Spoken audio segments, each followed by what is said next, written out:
I am a sailor, you're my first mate. We signed up together, we coupled our fate. We hauled up the anchors, determined not to fail. For the heart's treasures, together we set sail. With no maps to guide us, we steered our own course. We rode out the storms when the winds were gale force. We sat out the doldrums in patience and hope. Working together, we learned how to cope. Life is an ocean, love is a boat. In troubled waters, it keeps us afloat. When we started the voyage, there was just me and you. Now, gathered round us, we have our own crew. Together we're in this relationship. We built it with care to last the whole trip. Our true destination's not marked on any charts. We're navigating the shores of the heart. Life is an ocean and love is a boat. In troubled waters, it keeps us afloat. When we started the voyage, there was just me and you. Now, gathered around us, we have our own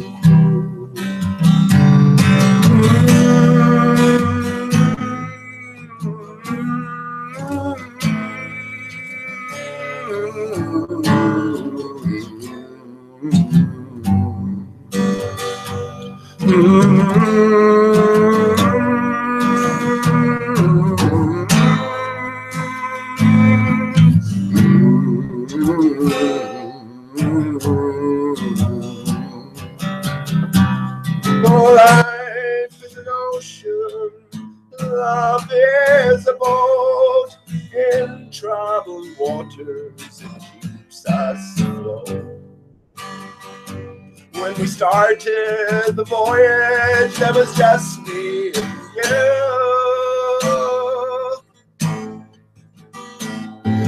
Now, gathered round us, we have our crew. When we started the voyage, there was just me and you. Now, gathered round us, we have our own crew.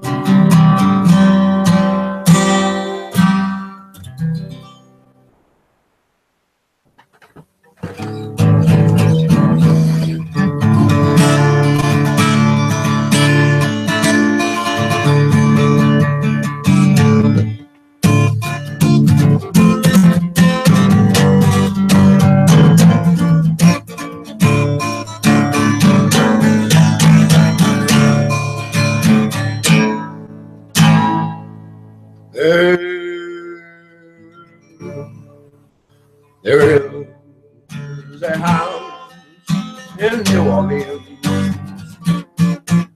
They call the rising sun. It has been the ruin of many boys, and God, I know I'm one. And the only thing that got me is a suitcase and the trunk. And the only time he's satisfied when he's all drowned. My mother was a tailor. She sewed my new blue jeans. My father was a gambling man, way down in New Orleans. I got one foot on the platform, and the other is on the train. I'm going back to New Orleans to wear that ball and chain. Go tell my little sister not to do what I have done. Spend your life in sin and misery in the house of the righteous son.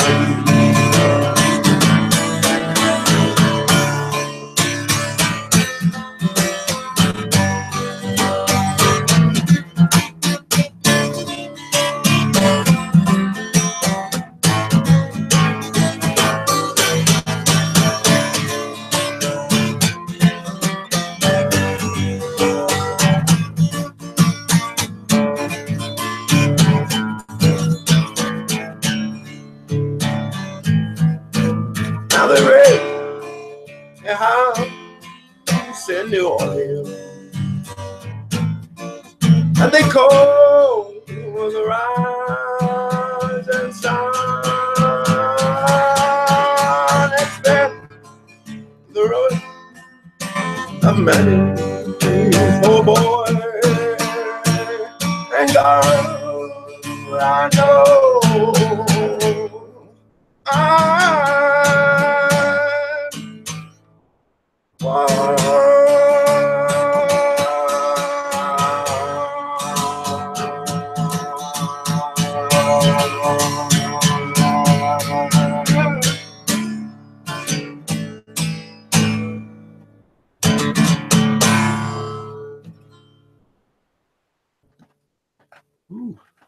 Ooh, whole neighborhood heard that one, right? Greetings, greetings. How you doing? How you doing? Bit of a contrast there, right? The first one, a bit strenuous in parts, the first one, but definitely the second one a lot more strenuous. I never sung the first song before, actually. I heard it a few times, and that was for Kathleen, by the way. That's called The Voyage, and this is a more contemporary love song, if you will. So I saw your messages in the chat last night, so I didn't realize you were waiting so long for a song. Maybe I had a sort of more traditional Irish love song in mind, and I'm sure there are plenty of those now. I don't play many. I haven't played New Orleans there in ages. I think I sort of took it in the wrong key as well, and never did my voice exercises to warm up beforehand. But yeah, I hope that came across okay anyway. And that was a blaster, yeah. And that's also a blast from the past. It's probably, if you're a guitar player, it's one of the first, well, not one of the first, one of the first few songs you learn anyway. Pretty famous. I think made famous by Bob Dylan, actually. And yeah, he was a man put into place as well. So we can't take any of these things for granted. We have to let our heroes go. I mean, in as much as anyone could be a hero, Bob Dylan was a hero of mine. Fantastic music and fantastically sort of complex lyrical content that keep you, what do you call it, engrossed for ages, you know what I mean? And yeah, when you find out the true story, then it's just more manufactured And again, look, you can look at it a few ways. I say we embrace it in one sense, and we learn from it, and we take it. We have to leave the heroes behind, and we sort of have to build our own selves up again from scratch, and not in comparison to anyone else, you know, which is a good thing in a sense, if you think about it. If you think about it, we have to do away with the illusions and the delusions, because hopefully we're not trying to delude anybody. I know I'm not. Anyway, it's not my intention to harm, to deceive, anything associated with that, with sort of you don't like using terms, you know, anything just negative, anything anti-happiness, anti-love, I guess, in a sense, you know, anything that will take away from anybody. I'm against all of that. So yeah, we can you sort of do away with our heroes. Again, Einstein was another early hero of mine in that sense, because again, for a man to figure out the universe sitting in his chair was an amazing thing. And he had you riding with the motorcycle helmet and everything, had you riding on light beams. You know, imagine all of these things, and all to now you realize, all to sort of explain away what we're seeing in terms of this deterministic sort of outlook. You know, everything has a beginning, everything has a cause, and everything has an effect. And yeah, so all of their theories, when you say they, I mean, this is what they say, science tells you this. These are these sort of huge umbrella words that are used to sort of entrap you. Well, when you ask about what science is or who is science, so say about people complaining to NASA. Who the fuck are you complaining to?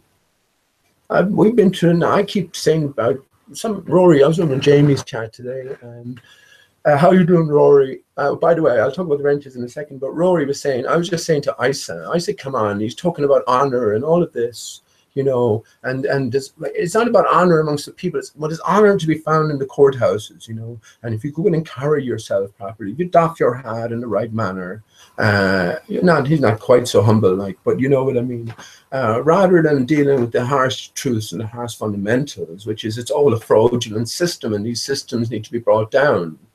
Now, sure, you can say, well, one way to operate within these systems is to play their game, but don't doff your hat to anyone.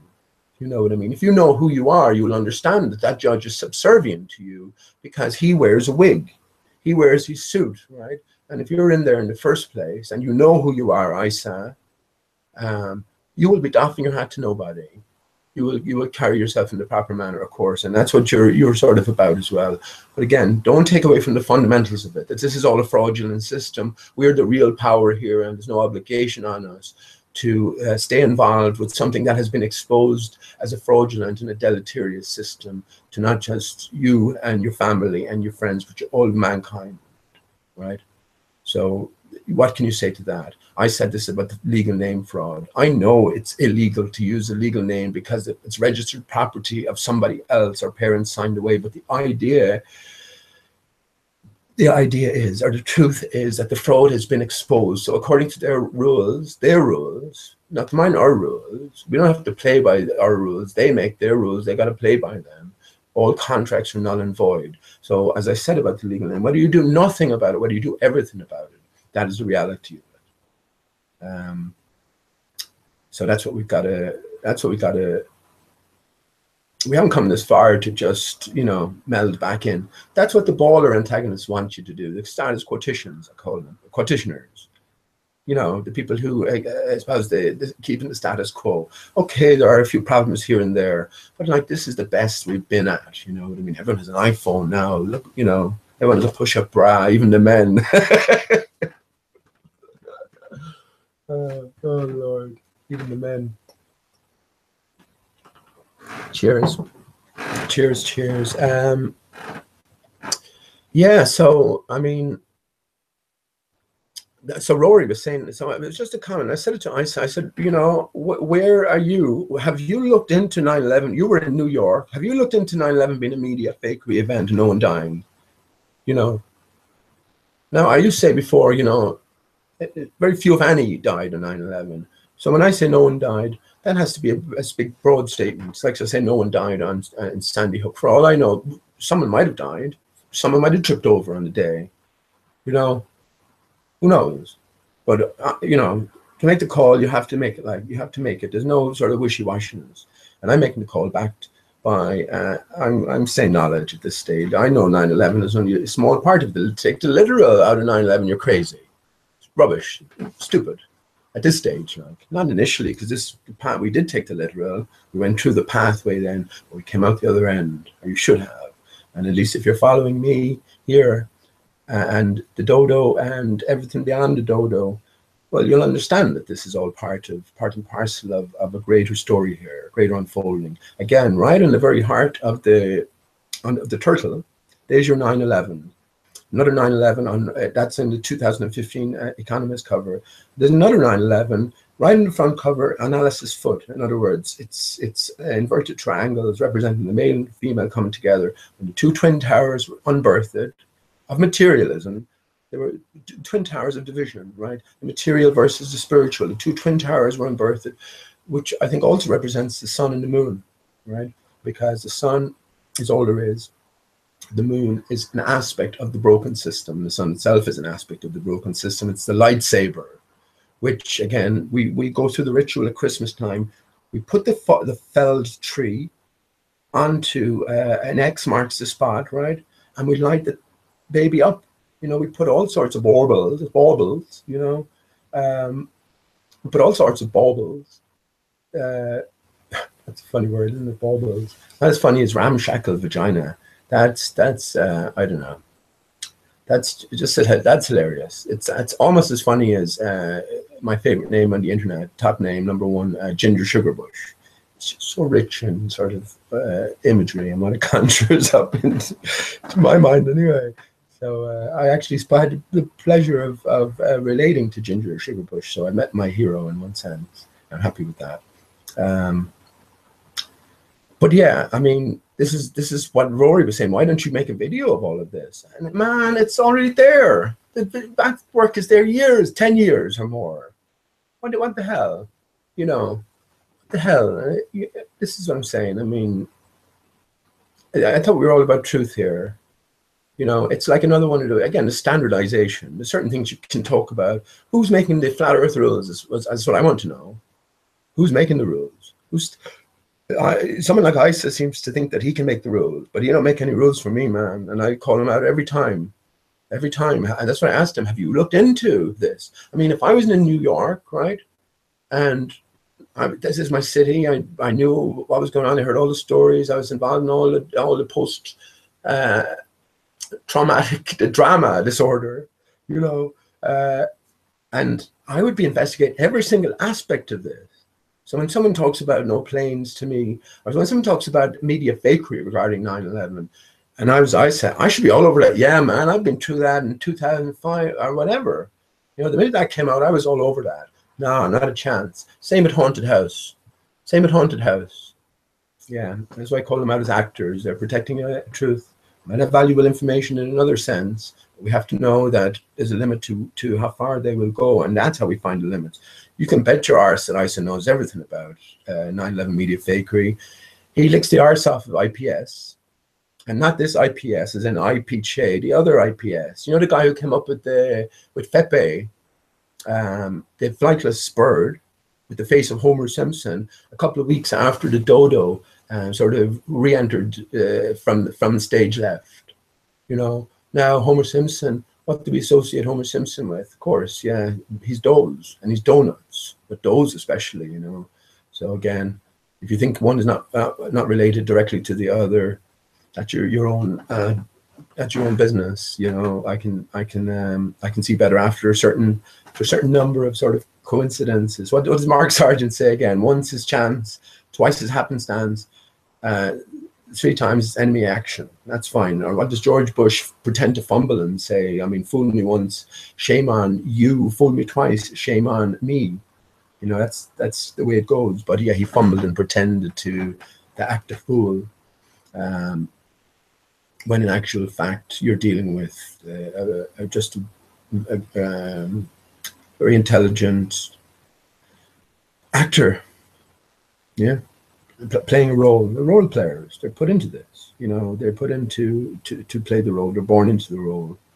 when I say George Bush played the role of Charles Manson, I knew that since 2012, and I think other people picked up on that. Morgall made a deal about him pointing that out in 2012, and someone else bringing it to light again only recently. Well, or 2013, you said, Morgall. I was talking about that in 2012, man. I looked into that myself because there was very scant pictures with George, and I had just found out about, not found out, I saw it by myself, that Obama played the role of Osama. So this is the level. This is the new level we were into. So I was thinking, I wonder who the likes of George Bush might have played. Now, do you know who I think might have played? Who was enemy number one with the Muslims? I don't know. Number 4. He was number 2 anyway. He was Osama bin Laden's number 2. And you remember he had a big fucking scraggly beard. I can't remember his name because again it's been so long. But if I said his name, you'd remember him. But again, you just remember this fucking narrative that was fed to you. But I reckon that Holder, Obama's Attorney General, played that role. This is the sort of thing. So anyway, I knew George Bush would have some role, and I knew that there was scant sort of pictures of him. When he was younger, when he was sort of growing up, and as considering the prominence of some of these roles that his dad played, that's not on. There's something else going on there. So then the whole Charlie Manson over in Clues Forums. This is where I started this off about NASA. Over in Clues Forums in 2011, 2010, 2011, even before that, they were looking into all this NASA fakery stuff, and they busted them a million ways to Sunday. But what do you do with that? What do you do with that? When we got to a certain point in Clues Forum, then the flat Earth came up, and then it was just no talking about the flat Earth, and then you're going, right. I had a few other problems with the people who are responsible for Clues Forums, but when you realize that they're purposefully not allowed to go these places, otherwise it wouldn't make any sense for a seasoned investigator, because flat Earth has so much more to it, and of course it's something that fundamentally affects each and every one of us. So to have an immediate reaction to say that it's a retarded endeavor and it will not be tolerated in such a forum, well, then you have to move on again without judgment. I mean, I think what the best way to look upon everything really that's brought you to this point is without it, you wouldn't have got to this point. So you can decide where you are really. I think in one sense, it's a very, very, very exciting point. I really do, because lots of new ground, as I see it, has been broken in the last month anyway. I certainly learned a lot myself, and it's gone beyond a certain point as well. Any onlooker now who hasn't sort of followed it somewhat or looked into it somewhat will sort of be lost. They'll jump in the deep end and nothing will sort of make sense. And then you'll be just easily labeled. So what I'm going to do anyway, again, just to say, that's the voyage. Yeah. Who wrote that actually? Christy Moore sang it, and I think it's probably a famous. I know who that wrote. Let me find out who wrote that now.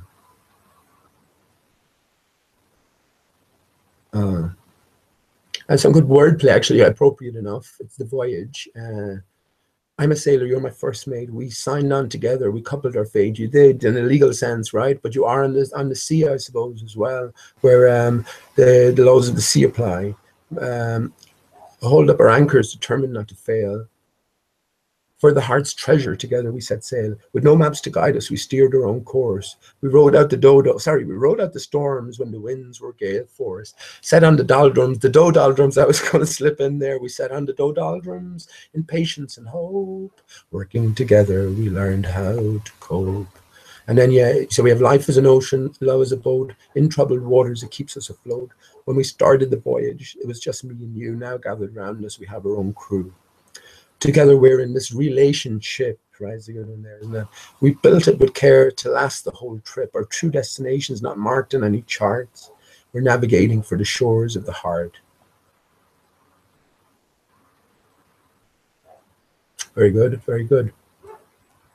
Yeah, I probably wouldn't have used heart there because he already used it in the first verse, but maybe, yeah. Anyway.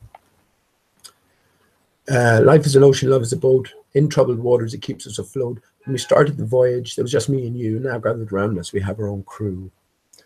That's the dream of us all, I guess. I've always wanted 5 children. I would have loved 5 children. I miss my daughter so much, and I don't have one, you know. But it was meant to be, or maybe, you know, who knows what awaits. I think there's a definite purpose for people not having as many children before anymore. Again, we're coming to an end time. So again, there's so much scare tactics around, or not just scaremongering. Again, everything is the opposite. So it doesn't just stop at major, you know, I guess life-changing events like all of this is. This is life-changing. These puzzles are 50, 100, I'm going to say even longer, 200, 300, 400 years old, if you will.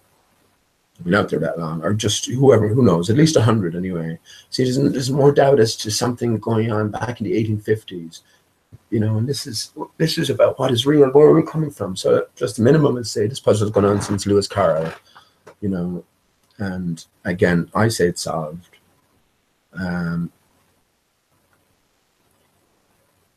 So so my point is that we're coming to the end of something. We're coming to the end of the vision. We're coming to the end of an era. Whatever happened, hopefully it's not cyclical, but who knows? Again, we don't know the ultimate story behind everything here. And again, have we been protected from it? Is it a horrible story? Is it a horrible? Who knows? So, you know, it's one of those things, isn't it? It's one of those things. And you know, again, there's a few different things to consider here. Like, and maybe I'll talk about them later on. Just the implications of everything, because they're pretty deep. Nothing is deeper, by the way, I should say. But yeah, and then it goes. What does it go? That's another H. H is very prominent. What did I write down with H today? The Himawari 8. Do you remember? You know the satellite that there's a brilliant one for anyone who's been following. Let me write that down again. The Himawari 8. I wrote it down already. It's fine. Himawari 8. You know, the satellite that the bowlers all go to and say, look, here we're getting live transmit. Well, Himawari H8, H888, HH, you know, so again, all involved. We saw yesterday the HH, the germ was flashing in the corner of the screen all evening. Again, you have to communicate with people. If there's thousands and millions worldwide in on the same game, you have to communicate. So when they look out for something subtle, like an 8-8, for instance, and find it, they'll recognize that and say, well, this guy's part of the greater game. You know, they'll be let in somewhat in the greater game. So let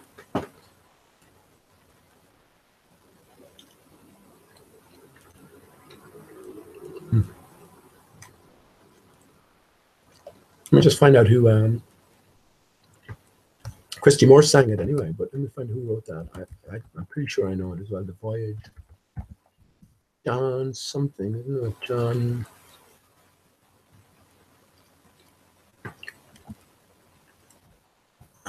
Should know that now because he's written a few.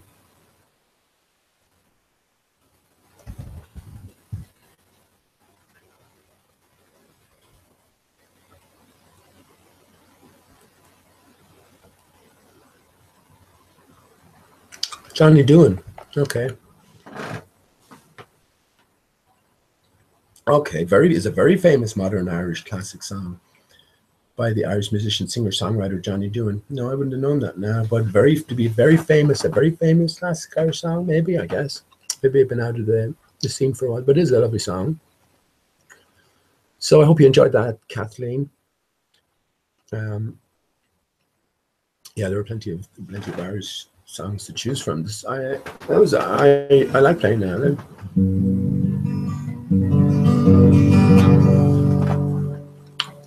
There's a few songs I like.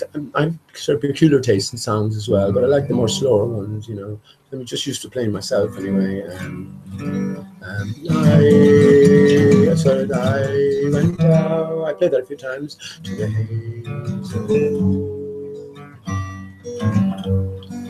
I think that's a lovely love song because the fire was in my head. I cut and peeled that hazel one. buried to his thread. I thought we had a microphone for that, right? And when white moths were on the wing, and my flying stars were flickering out, I threw the berry in the stream and hoped a little silver trout. When I had laid it on the floor, I went to blow the fire flame, when something rustled on the floor, and someone called me by my name. It had become a glimmering girl with apple blossom in her hair. She called me by my name and vanished in the brightening air. Now I am old with wandering through hollow lands and hilly lands. I will find out where she has gone, kiss her lips and hold her hand, and walk among long apple grass, and pluck till time and times are done. Silver apples are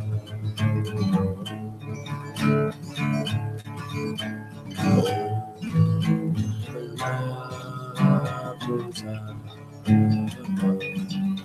the sun.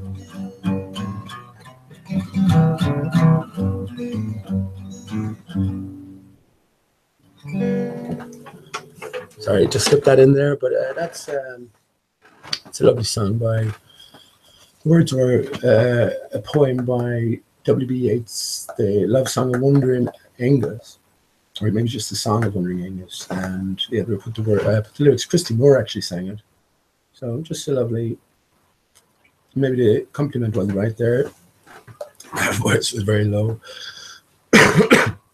excuse me. Yeah, so that's a three in a row chakra. But you're in no hurry, right? Let me go into chat. Oh, yeah, sorry, that was just about the voyage there, and yeah, you could get talking about anything, couldn't you? Really? Yeah, I would have loved 5 children, but not to be up to this point anyway. And yeah, I think there's a definitive and a purpose behind this sort of. I mean, family sizes are tiny now. In some places, you have still big families around, but most people are having 1 or 2 children. And I think this is all coming towards a countdown. You know, our days of division are well and truly done. That's what I'm thinking, anyway. That's what I'm. Again, that leads to different areas of conversation and consideration, but we can deal with that. What I want to do tonight is get started on Looking Glass. Maybe read a couple of chapters, and then I'll throw the link out in 20 minutes when I have it done. Just anyone who wants to come in, have a chat. I will have a look into, before I start reading, have a look into the chat everything's going grand. I had to take away all the wrenches. What else am I supposed to do? It was getting ridiculous in one sense, and I mean, I would like feedback as well. I really would. Not feedback as in just, you know, any ideas. This is how things get solved in mass. So I mean, a lot of the people who I know are actors and they come here. I mean, it's fair enough, and I don't want to say that no, this is for this type or this, you know, this type of person, because again, I think the sort of overall arena has changed. The only rules I think have to be that, you know, if we know the situation, if you're someone who has been in the same situation, been doing the same thing for a year now, and you're at the same position, the same point of view, and you're generally antagonistic, or you're anti-flat earth, well, then we know your motivations in the sense that we know you're an actor playing a role. You can't be genuine. Well, I do anyway. So it's a difficult one, isn't it? I really don't like having to delegate anything. So when I go into chat, I hope everything's fine, but we'll see, won't we? But there has to be a line drawn, doesn't there? Otherwise, people just do their job, and which is to, like Brenda. Brenda was on with Haunted House today, and Jesus, man, honestly, and again, it's just about catching new fish. You know, it's like the snake oil salesman standing in a busy street or something. You know, it's the same spiel to every new customer, the same smile, the same delivery. And that's all you want. That's the job. That's what you're there to do. Keep people spinning their wheels. Keep just repeating the script. Just keep annoying and digging your head in. But in fairness, there was someone there. There was a woman in there, and that's what I'm saying. Her first time of meeting someone like Brenda today, and so she was taking it all seriously, and she was asking deeper questions. In fairness, I know, because obviously she was a woman. And Brenda wasn't. Brenda pretends that the man and was born to be a woman trapped in. I know it's only an act. She plays the character Uncle as well, who is a man in a man's body. You know, so again, it's all an act. But yeah, Brenda was caught out with the woman asking her, why, you know, I'm a woman. How can we relate to one another? I mean, to tell me how you feel about this or that, or what do you see as being your desire to be something that you're not, you know, which is a female.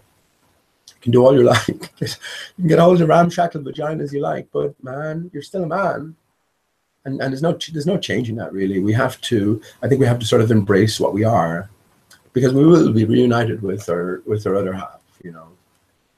I guess if you're sort of tending more towards the center, I guess that's fine as well. I guess that's fine. But it certainly is a confusing time, isn't it, in terms of sexuality, and there's more sort of temptation now than ever, isn't there? It's all about sort of immediate gratification, especially for the children. I mean, Jesus. Every one of those children have iPhones and all that, and watching pornography since God knows, you know, God knows. And you just can't avoid it. I know it with my own son. And it's not him. I warned him about pornography and all that. You know, you just got to stay away from it. But again, you have growing boys. You know, in a gathering, whether it be a sleepover or something, you know, all this stuff is going to happen, and it's not good. Like, we definitely have to. We need the parents now more than ever, in one sense. You know what I mean? But yeah, times are certainly changing. They've always been changing, right? They've always been changing. If there's been a deadline, if there's always been a date in mind. And that's where the Beatles came in again. Sort of enlightenment, isn't it? It's a sort of awakening to just a different reality. If you think about the people, and now I'm not talking about life itself, whether you'll agree it was better or worse. I think America had boom times in the 1950s. Over here, Ireland has always been fucking piss miserable, piss poor. You know, there's never been any great times. The only fucking great times were when 2001 happened. I'm expecting fucking bombs around everywhere. I'm thinking, like, well, they had the power to do this now. Fuck it, what would I do? Because there was people in town here. There was people in town. People were working at the banks or, you know, post offices or something like that, and they were getting these envelopes full of white powder. And there was a big anthrax scare, you know. So all the people had to we all had to get hosed down. The fire brigade had to come along, hose them down in their clothes, and I feel, oh, now, grand, the threat is alleviated. This is the shit that's going on. And, you know, in many cases, in all cases, it's nonsense. It's just putting the scare meme around and keeping it alive. But to think then that it was then that Everton was booming.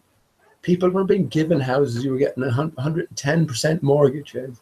People had 2, 3, and 4, 5, and 6 houses. And I'm going to myself, what the fuck is going on? You know? And then you're thinking about this war. It's going, and what is like 20 terrorists? Is a bunch of terrorists, and you're invading 2 countries? What the fuck is going on? This is, you know, this is madness. So yeah, that's the only good times Ireland. So really, and maybe just the late 90s, the Celtic Tiger they called it as well, and it was the same stuff. Now looking back on it, we can see that they built it up to bring it down. But yeah, yeah, otherwise it's just been constant sort of fucking hard times and oppression, you know, just constant slavery. What slaves everyone has been. Slaves we all are now, like, you know, in one sense. We're a slave to the dollar. Slave to the dollar bill, eh? The bill. Yeah. Let me go into chat anyway, and again, I don't know how to handle this really. I'll probably have to give out a few wrenches, but I want to keep, that's what I intended to do in the first place, to keep it at an absolute minimum. And then if someone wants to sort of take it on their back to operate the wrench, I think that's the biggest chore in a sense. It's almost like the executioner, you know what I mean? No one wants to be the executioner. Even the executioner has a big towel over his head, as is depicted anyway, because it's not a nice job, you know.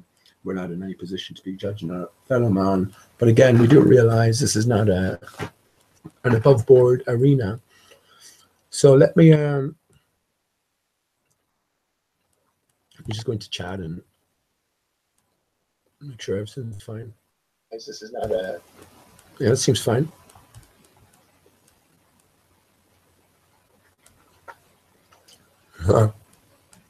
Get the hell, Brandon. No way, man. Not tonight anyway, Josephine. Come on, Brandon. That was a ridiculous performance today. And Helena, the minute she asked you that detailed question, you know you couldn't go there because you're only bluffing.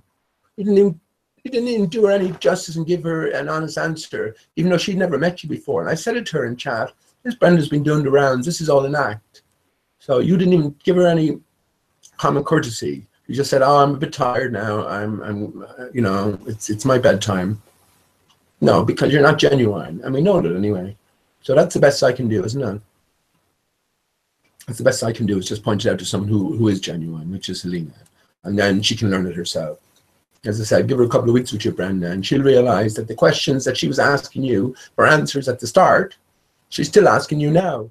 And if she waits another 6 months, well, it's not going to happen like that, as you know, but if she waits another 6 months, she'll tune in on you in the Dread show or something, coming up with the same arguments and giving the same old bullshit again. And that's fine. That's your job to do that. But otherwise, you know, anyone worth their salt will have worked that out ages ago, and you know this already anyway. Yeah, I know, Brenda. It's not all about that. It's, yeah, I'm not picking on you or anything. I'm not picking on you, but we spoke already last year, and I mean, that's what I say about. I know how far I've come in the last. Not even to mind. I'm a flat earth since 2013. I've been constantly trying to progress. And just, it's not about having everything down on paper. It's about, you know, fashioning a working model within your own brain. Again, we're in the land of the fantastic in the first place, you know. So this is not about proving anything to anybody. It's like anything else, isn't it? You have to sort of cast your mind that way. I know for certain, right, absolute certain now, that the dodo is of utmost significance. But yet anybody who hasn't even spent any time considering it will laugh at you straight away. I said yesterday how I got banned from the local pub for life. You know, I can't go in there again. What's the reason?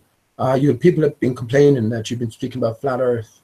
Now, I have spoken to a few people, and for the most part, it's actually for all of it, it's been very casual, no trouble at all. Just some people having a conversation. That's it. Not disturbing anyone. There was one particular guy, a bit sort of up in himself, but his attitude was, I asked him, told him, consider the flat earth, crazy as it might be, go on and just give it a bit of time. But I come in the next time anyway, and I said, well, how'd you get on with the flat earth? And, you know, one of the first things he says, I say a prayer for you, as if like you're a lost cause. And I say, what kind of answer is that, man? Did you look at it or not? I'll say a prayer for you, he said. So again, just something like that. And then there's been complaints. I have a business to run. There's been complaints. You've been speaking about flat earth, you know. So this is the nature of the arena we're in general. So yeah, it's only the basics. I'm flat earth since 2013. So we have to move on in our thinking, and that's what I'm thinking. That you won't find too many people here who've moved on whatsoever in their thinking. And if the ball earthers around, we'll just keep coming back to asking the same questions and the same things again. And I'm particularly not interested in it anyway. You know, so again, I don't know what to do about the wrenches. Is it better to have no wrenches at all? I mean, can I just go to, I'll say hello first of all, go to the channel, I'll definitely get reading immediately. Is everything relatively smooth? No, okay, Brenda. Maybe in a bit, but no. You see, that's what I'm thinking as well last night. All of the former enemy, if you will, the antagonists, sort of taken over.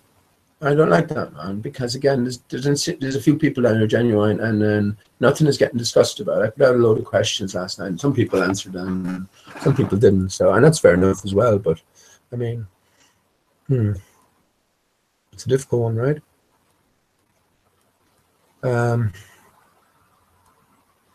I don't know. No, right, John.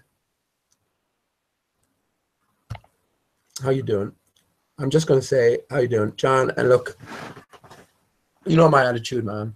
You know my attitude. So if, you know, use it or don't use it, but I don't know what else to say. I don't know what to say. You know the story, but also we know the arena that's going on. I mean, look at the number of people who are supporting IPS now in terms of all of the controversy surrounding him. And then you have a bunch of people who are constantly sort of exposing him. And again, all of this melodrama and mini drama is going on. So what forum is what forum anymore? I mean, where is their place of refuge?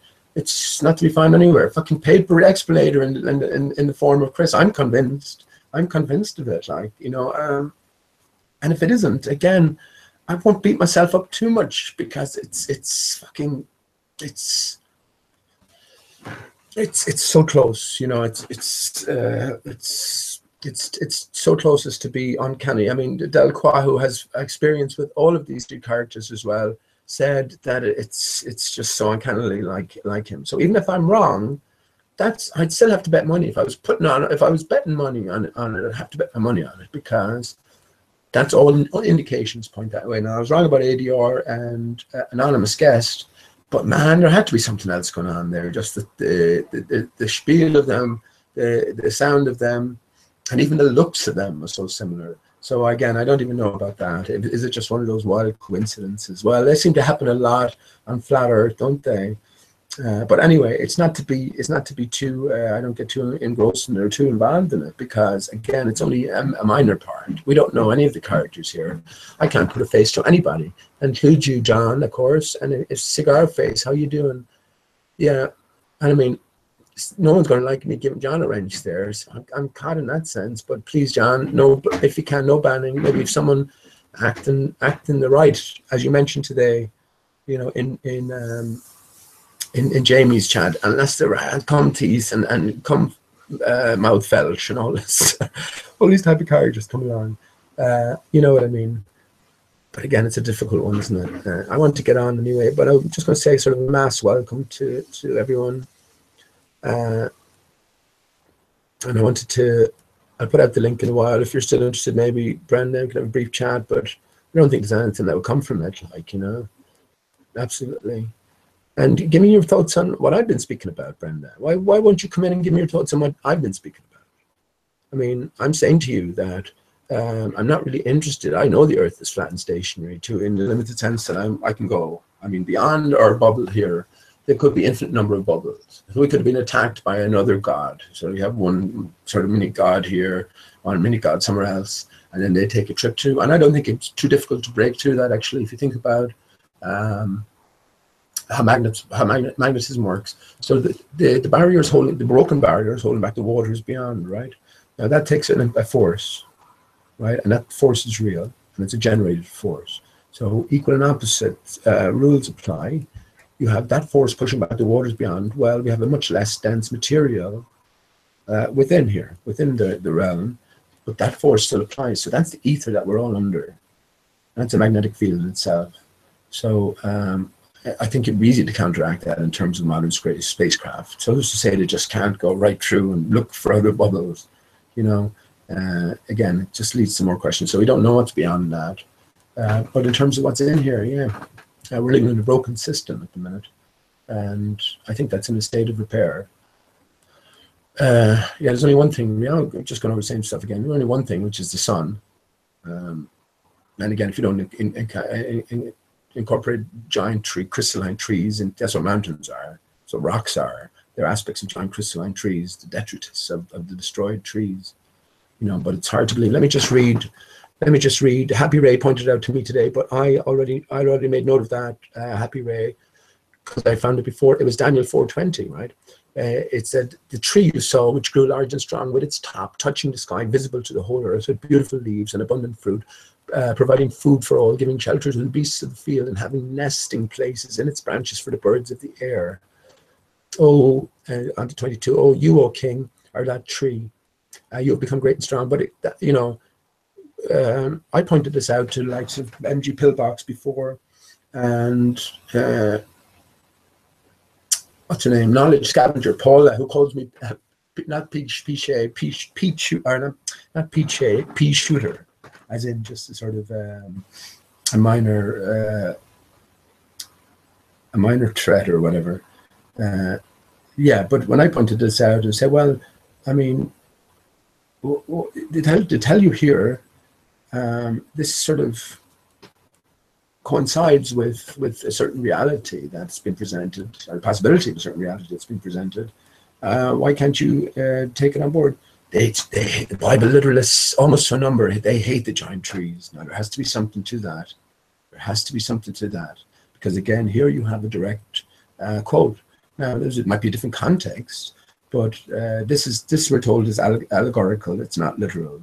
So we're supposed to take this allegorically, but not literally. But then when you point out other things that, you know, are clearly meant to be taken allegorically, no, they're to be taken literally. Jesus, of course, the whole life of Jesus. That's an allegorical tale. And no, these things are literal. So again, everything is backwards. Everything is upside down. As a matter of fact, the wheels have stopped. So yeah. Let me yeah. Okay, it's a difficult one, isn't it?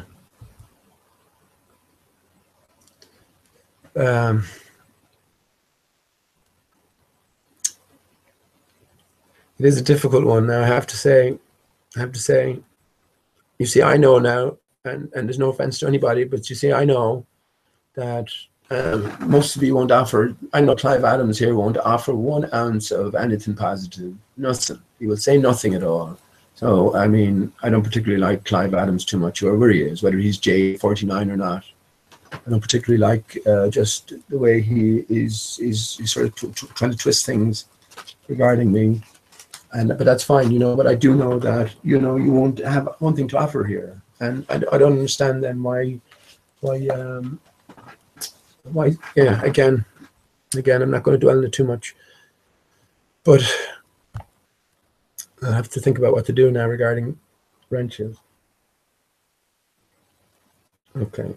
Anyway, this is for the people who have ears. Oh, anyway, anything I do say, this is for people that have ears to listen. I've been following somewhat the story. So I'm going to start on Alice's Through the Looking Glass, because I reckon this is the second half of I say are sort of the tools we need to decode everything.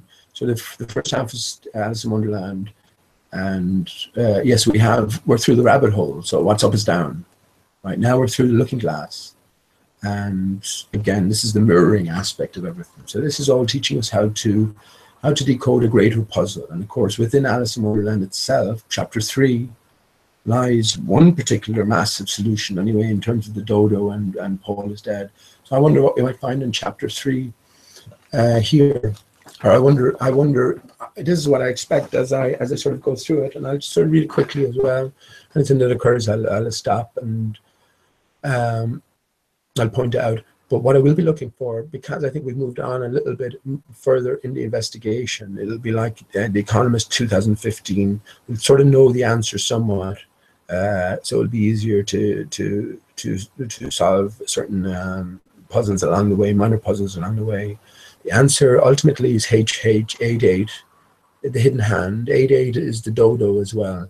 So and the X marks the spot. That's where we found the treasure at the North Center. So that's the way I look at it. It's the repair of the tree, the remembering of us again. And yeah, a great work that's been going on 420 years. So that's the ultimate. We're looking for like 420. So we're looking for any clues along the way that will sort of point to this greater solution. That's the way I look at it. In terms of my own search or our own search, I think it's I think the treasure is there. It's a key. It's a key to paradise. So you'll probably be the ultimate solution would be you be given a location and you make your way to that location. That's it, and take it from there. Then you enter paradise. But again, it's giving up everything, isn't it? It really is. It's that level of there's that level of commitment in one sense. So yeah, that's another. Thinking about that. Yeah, that's another. Yeah, is this what we entered for in the first place? What are we really? You know, are we trapped in some sort of system? I mean, who knows? I mean, that's the question. That's why I asked the question in chat last night. If the answer did become available and it'll be made public, and the reasons behind it will be made public as well, would you give up everything, or potentially give up everything to go to potential paradise? This is the question, isn't it? Ultimately, and as I said when I made the blood over intent, it is my true intent to bring truth, love, honesty, and happiness to all. So rather than us going to the North Center, I would see the North Center coming to us. You know, that's the way I would like it to happen. But again, this is the ongoing story of our lives, isn't it? So we mightn't have anything in mind tonight, but tomorrow we might have this big decision to make. You know, it just applies with any of us in life. You know, anyone who's listening to this now, or any flat earther here tonight, who knows what sort of news they might get that would change everything in a second. This is the nature of reality. But these are some of the bigger questions, and this is what I think this is training us for. The dodo is this long-term puzzle. We already made the intimate connection between Lewis Carroll and Aleister Crowley. And that last link last night, and let me just talk briefly about that. Let me bring it up a second. I won't play the music now. This is, I think, the last. I'm not saying this is the last clue. I think there'll be many different ways of coming at the last clue, but this is potentially one of them, because I think the whole thing is so it's that big and encompassing, you know. So that music is by. Let me just share my screen.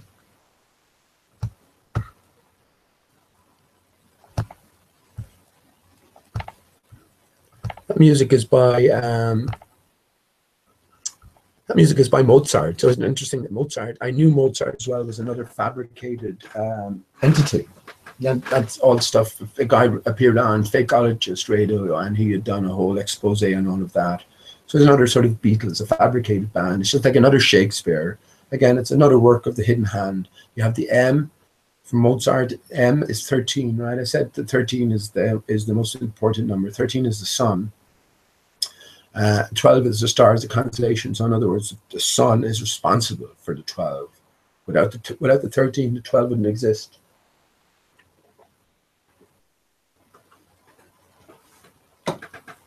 Excuse me. Yeah.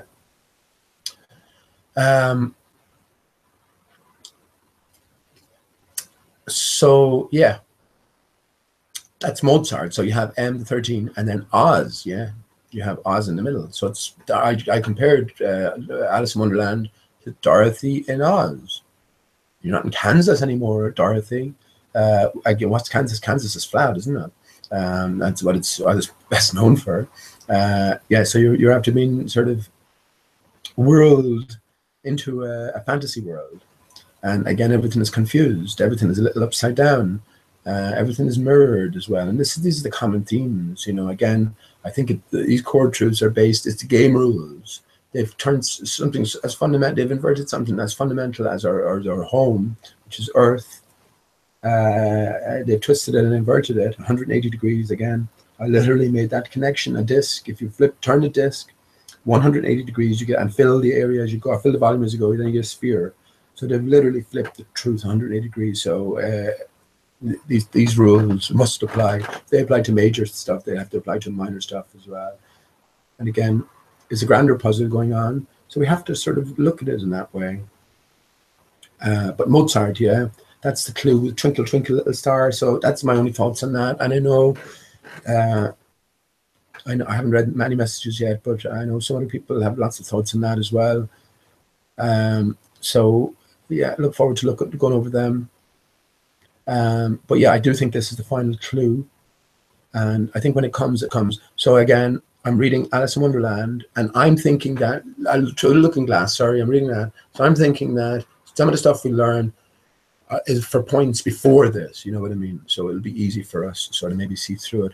But definitely might get a few clues in terms of how to go about solving this long number connection at the top, and decoding what the rest of it means exactly. But yeah, that's interesting. Mozart is another faked and contrived character, so you can be sure he's part of the hidden hand. You're going to find HH encoded with Mozart someplace. And 8, 8. And as I said, it's 3 is the magic number. We have 3 bunches of 2 8s up here. So that's significant because we already know 8 is significant as well. So again, it's just noting things for the moment. And I think maybe it'll be the 3-part solution. Again, 3 is the magic number. So yeah, that's just a few comments on that. And then yeah, M13 in Oz, and then you have art at the end. I mean, is that again, we found our answers in art, and we also found much art on the cover of 2015 Economist, didn't we? We didn't have to get too deeply into it because again, you don't need to. You have, once you get to a certain point, you see, it's not that you're plain sailing, but you know, certain things slot into place a lot easier. Obviously, that's just the nature of it. And as I talked about the pyramid before, as you climb higher and higher along the pyramid towards illumination and putting the cap back on the stone, I mean, I think that's putting the tree back on the stump, if you will. You know, and then you receive, it's symbolic as well, but then you achieve illumination. So each sort of layer you move your way through, you can see further than the distance, and you get a greater picture. So, you know, that's the way I see it as well. So I think we have to, I'll certainly be saying this to myself, to remember not to overthink it. But I do think this is the last piece of the puzzle. And yeah, we'll see how that goes in terms of, I can see red papers.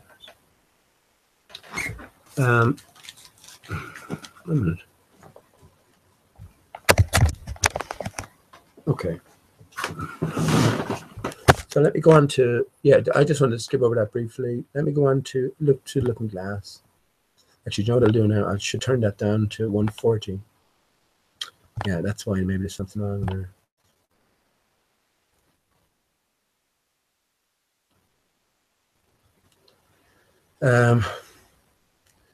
Okay, can you see the screen?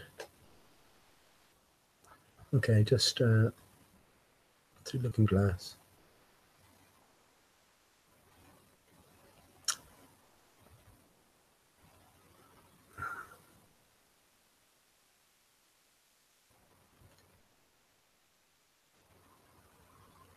Sam, I was talking to you earlier. Okay. Oh man, this is going to be difficult, isn't it now? There you go, man.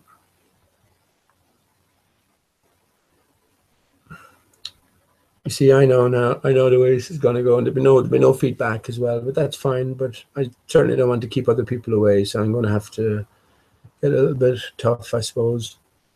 Enough of the games. But anyway, I'm just going to continue on for a second. So this is where Lewis Carroll and the Looking Glass will come into it. So this is the second part of our lesson in decoding.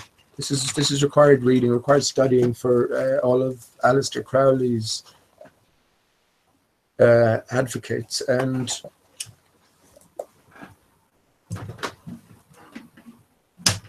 bear with me a second now.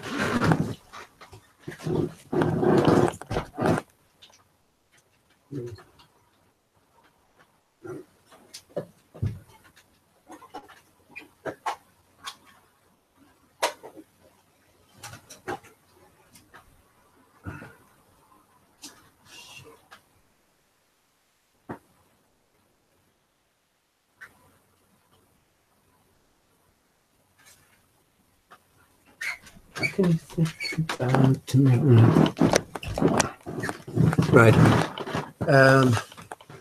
Okay. Yeah, as I said, mostly just coming on to read this. So yeah, I think this is the second part of the decoding tools that you need. And this is regarding mirroring aspect. So what to look for, how it's done. And it tells you in the very first page as well. So I'll be taking it sort of casually and just sort of more getting an overall view as well, and not dwelling too long on any particular part. I did read this before, and it didn't stick in my mind at the time anyway, but maybe I'll be refreshed as I go through it again. So Alice Pseudo-Looking Gas by Lewis Carroll. Now, we've already connected Lewis Carroll to so many different things. I say IPS is a representative of Lewis Carroll. Also Princess Leia in Star Wars, and we have Yvette, who has the Rebel moniker, which well, if it isn't deliberate, well, it's a nice little coincidence there. And of course, we have many people who are into Star Wars and Flat Earth as well, from Jedi to Eternal Padawan to many others. Like, you know, when I say Star Wars is heavily encoded with all of this, from Han Solo to X-Wing to Yoda himself, and the dodo. Yoda the dodo is very similar, isn't it, to the dodo with a cane, to Yoda with a cane, and again, there's so many other things as well.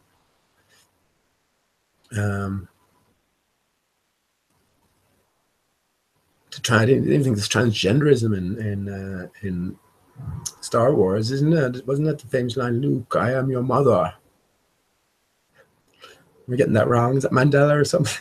Womandela? Is that Womandela effect creeping in? So anyway, yeah, so that's what I'm doing this mostly. It's just to read this, and to anyone with ears listening, see if anything occurs.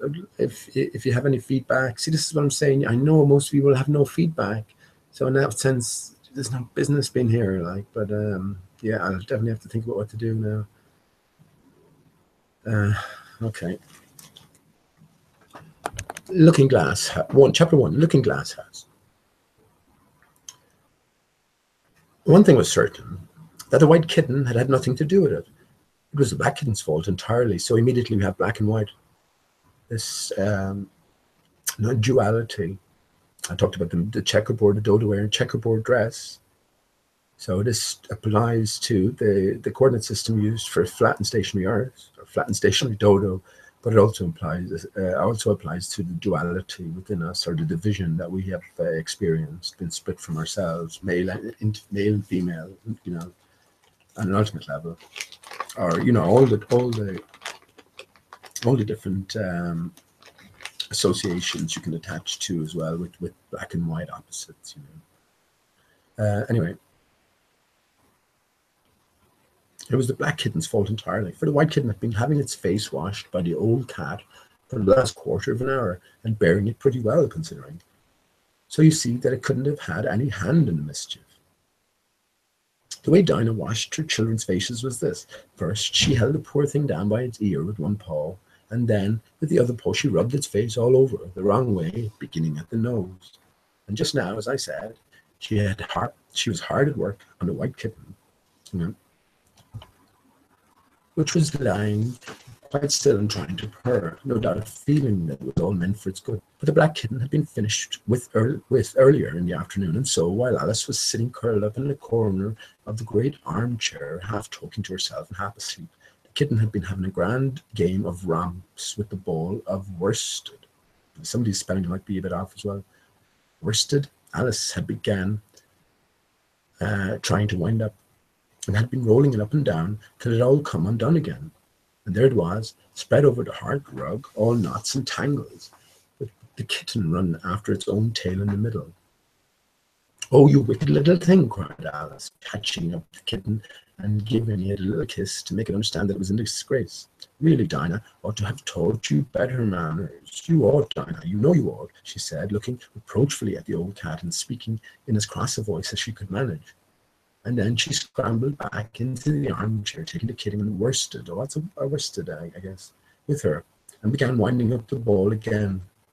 But she didn't get on very fast, as she was talking all the time, sometimes to the kitten, sometimes to herself. Kitty sat very demurely on her knee, pretending to watch the progress and putting out one paw and gently touching the ball, as if it would be glad to help if it might. "Do you know what tomorrow is, Kitty?" Alice began. "You'd have guessed if you'd been up in the window with me, only Dinah was making you tidy, so you couldn't. I was watching the boys get in stick for the bonfire, and there was plenty of sticks, Kitty. Only it got so cold and it snowed so they had to leave off. Never mind, Kitty, we'll go and see the bonfire tomorrow." And 2 or 3 turns of the worsted round the kitten's neck, just to see how it would look. This led to a scramble, in which the ball rolled down upon the floor, and yards of it got unwound again. "Do you know, I was so angry, Kitty," Alice went on, as soon as they were comfortably settled again, "when I saw all the mischief that you had been doing.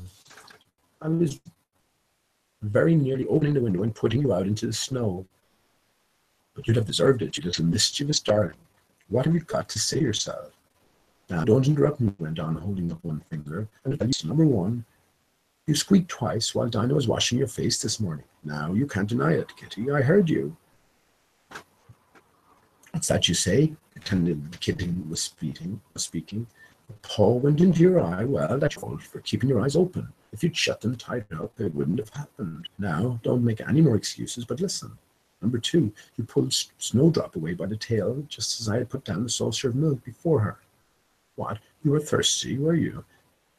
How do you know she wasn't thirsty too? Now for number three, you unwound every bit of the worsted while I wasn't looking.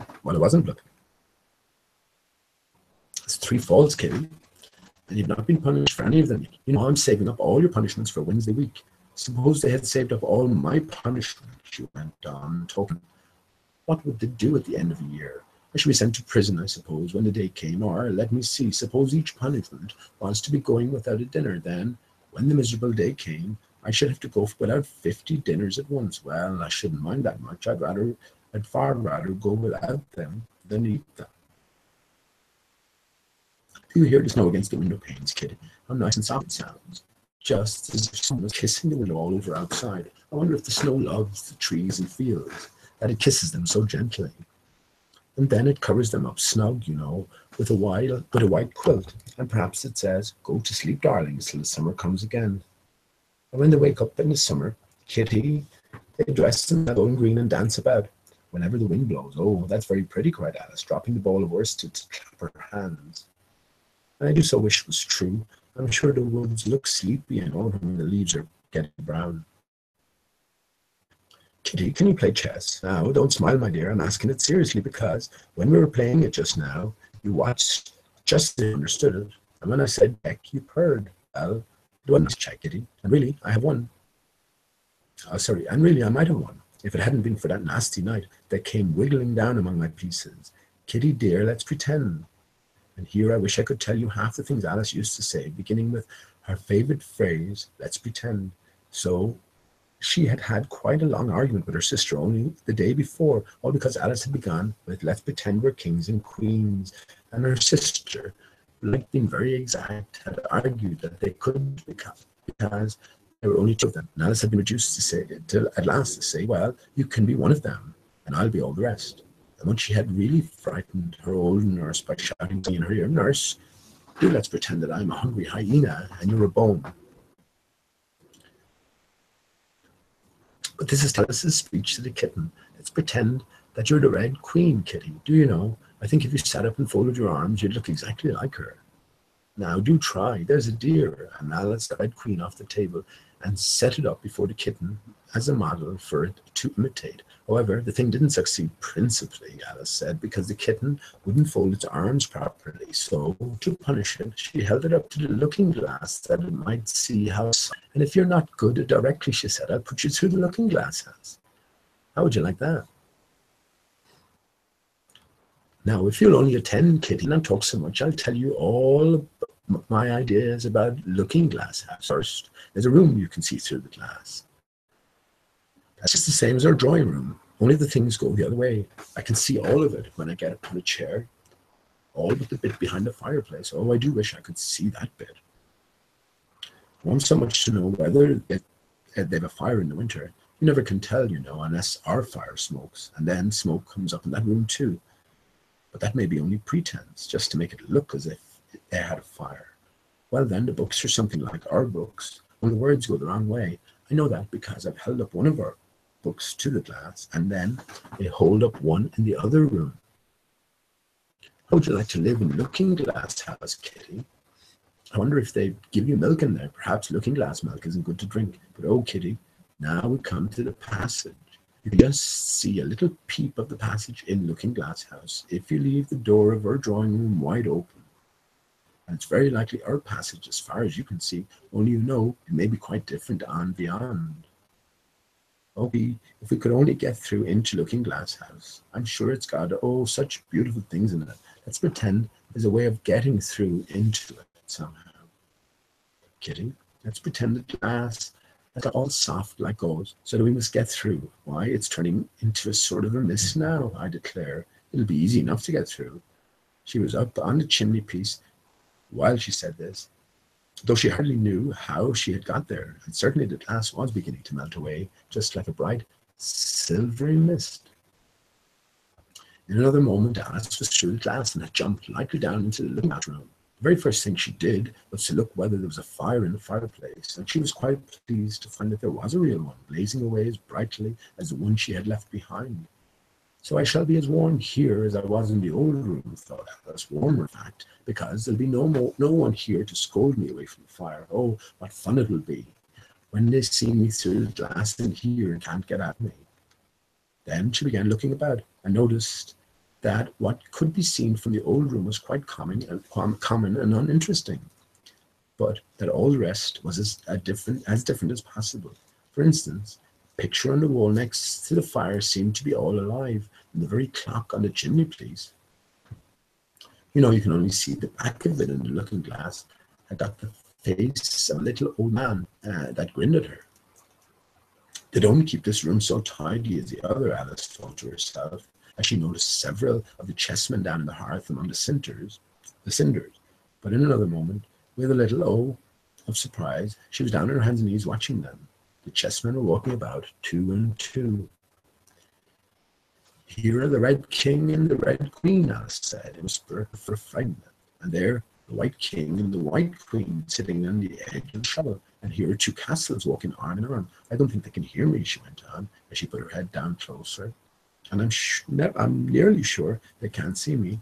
I feel somehow as if I were invisible. Here, something began squeaking. Anne later turned her head just in time to see one of the white pawns roll over and begin kicking. She watched it with great curiosity to see what would happen next. It is the voice of my child, the White Queen cried out as she rushed past the king, so violently that she knocked him over in the cinders. My precious Lily, my imperial kitten, and she began scrambling wildly up the side of the fender. Imperial fiddlestick, said the king, rubbing his nose. Would she have been hurt by the fall? He had a right to be a little annoyed with the queen, for he was covered with ashes from head to foot. Alice was very anxious to give use, and as the poor little Lily was nearly screaming herself into a fit, she hastily picked up the queen and sat her on the table by the side of her noisy little daughter. The queen gasped and sat down. The rapid journey through the air had quite taken away her breath, and for a minute or two she could do nothing but hug the little lily in silence.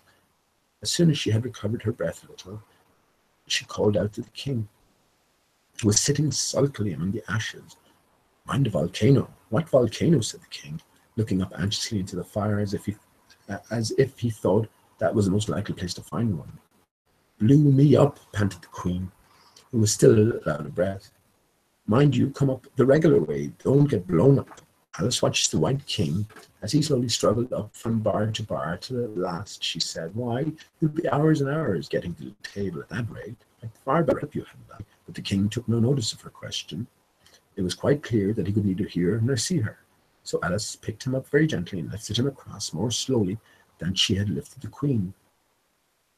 Then, that she mightn't take her breath away, but before she put him on the table, she thought she might as well dust him a little. He was so covered with ashes.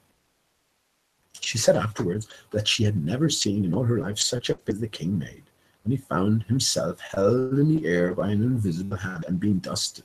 He was far too much astonished to cry out, but his eyes and his mouth went on getting larger and larger and rounder, till her hand shook so with laughing that she nearly let him drop upon the floor. "Oh, please don't make such faces, my dear," she cried out, quite forgetting that the king could hear her. "You make me laugh so that I can hardly hold you, and don't keep your mouth so wide open. All the ashes will get into it. There, now I think you're tidy enough," she added, as she smoothed her hair and set it upon the table near the queen. The king immediately fell flat on his back and lay perfectly still, and Alice was a little alarmed at what she had done, and went around the room to see if she could find any water to throw over him. However, she could find nothing but a bottle of ink, and when she got back with it, she found he had recovered, and he and the queen were talking together in a frightened whisper, so low that Alice could hardly hear what they said. The king was saying, "I assure you, my dear, I turn cold to the very ends of my whiskers." To which the queen replied, "You haven't got any whiskers." The horror of that moment, the king went on, "I shall never forget." "Well, the queen said, "if you don't make a memorandum of it." Alice looked on with great interest as the king took an enormous memorandum book out of his pocket and began writing. A sudden thought struck her, and she took hold of the end of the pencil, which came some way over his shoulder, and began writing for him. The poor king looked puzzled and unhappy, and struggled with the pencil for some time without saying anything, but Alice was too strong for him, and at last he panted out, "My dear, I really must get a thinner pencil. I can't manage this one a bit. It writes all manner of things that I don't intend." "What manner of things?" said the queen, looking over the book in which Alice had put "The White Knight is sliding down the port. He balances very badly. That's not a memorandum of your feelings." There was a book lying near Alice on the table, and while she sat watching the White King, for she was still a little anxious about it, and had the ink all ready to throw over him in case he fainted again, she turned over the leaves to find some part that she could read, "for it's all in some language I don't know," she said to herself. It was like this. So I think here's our first lesson, right? I think if you're looking at the screen, I think you get the idea straight away, yeah.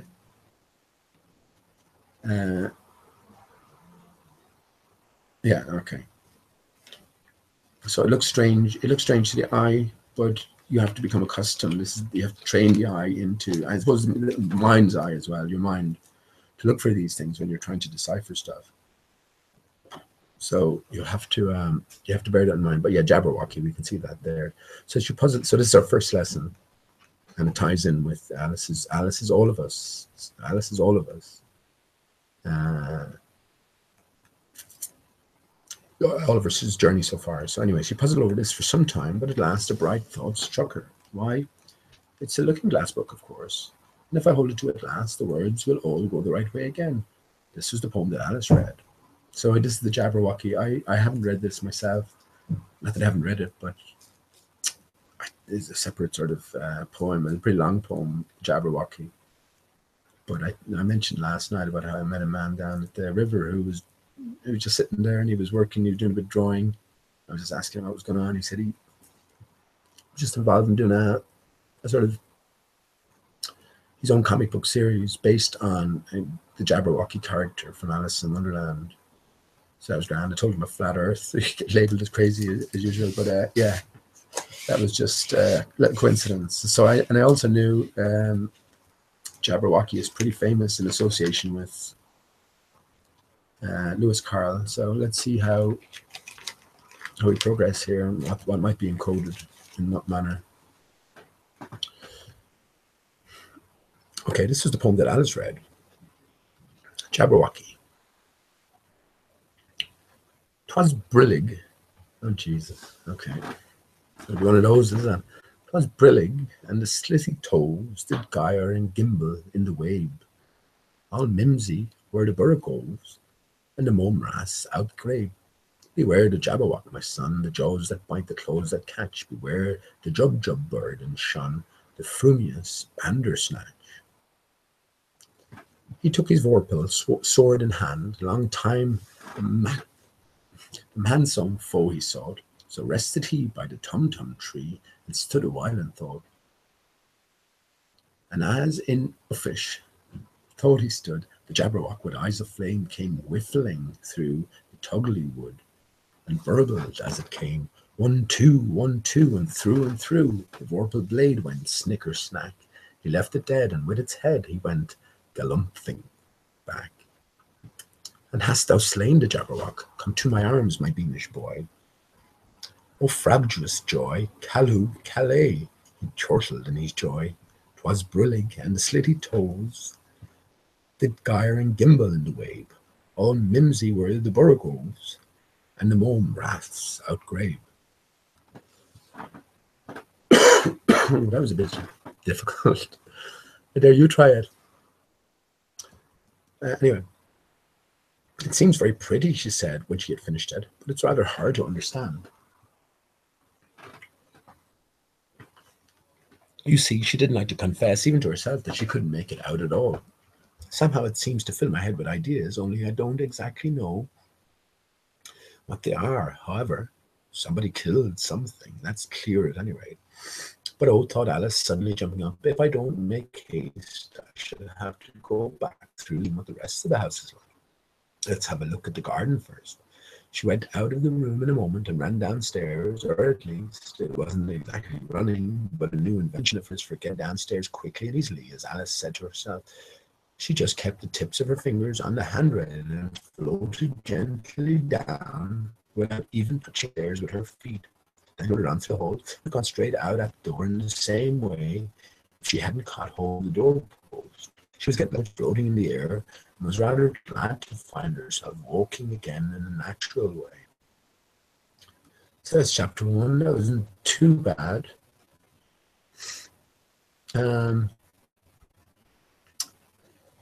Let me just say a few things about it all then. Oh.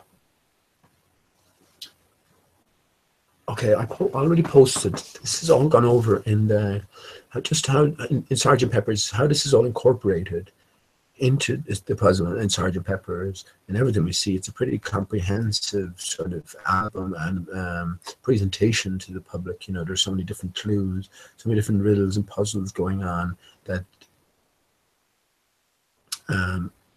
it's all of these different techniques that we're being familiarized here with that will help you solve these puzzles. And let me just post. Yeah, let me stop sharing a second. I'll go back to sharing. Let me stop sharing a second.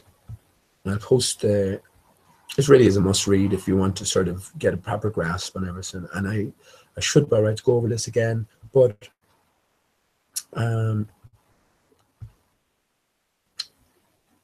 where did I put that now? Okay, I should by rights go over this again because I know it goes through all of this stuff and it shows you the exact walkthrough. It's like a cheat walkthrough, you know, in a video game or something. This thread will give you, if I can find it. It's a solution to Sgt. Pepper. So I put it out before. Who am I talking to out here anyway?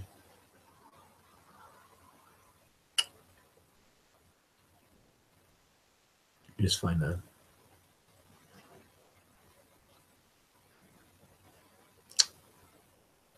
Oh, hang on. I know where that is. I'll just post that. Right.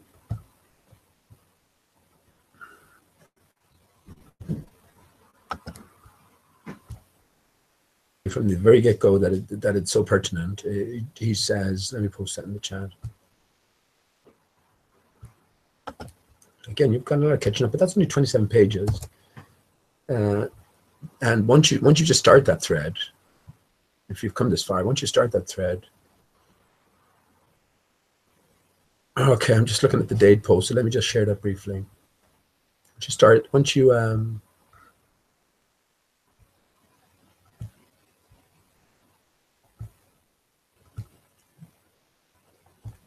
there you go. Once you start that thread here, you can see it here. I was just looking at the date. It started. Look, where is it?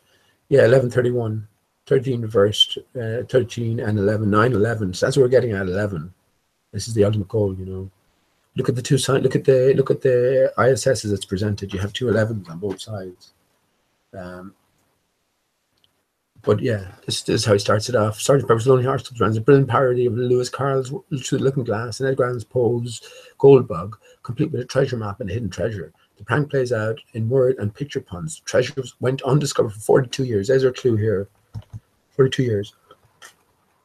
It would have meant nothing. Even 2009, I was completely oblivious to this. I would have only went through this thread maybe in 2011 probably. So it was still ongoing. And I don't even know if I made it to the end, but again, as you go through it, everything connects. All bands are pointing back to Sergeant Pepper's. So he hasn't solved it. That's him telling us, Jarface. Why? That'll be another one. Jarface. Why? What does Yar? Where does that go? But yeah, that's a thread you want to go through if you're interested in any of this. And again, if you've come so far, you need to go through this thread just to see how everything connects. But again, he goes through it all, and it's so brilliant and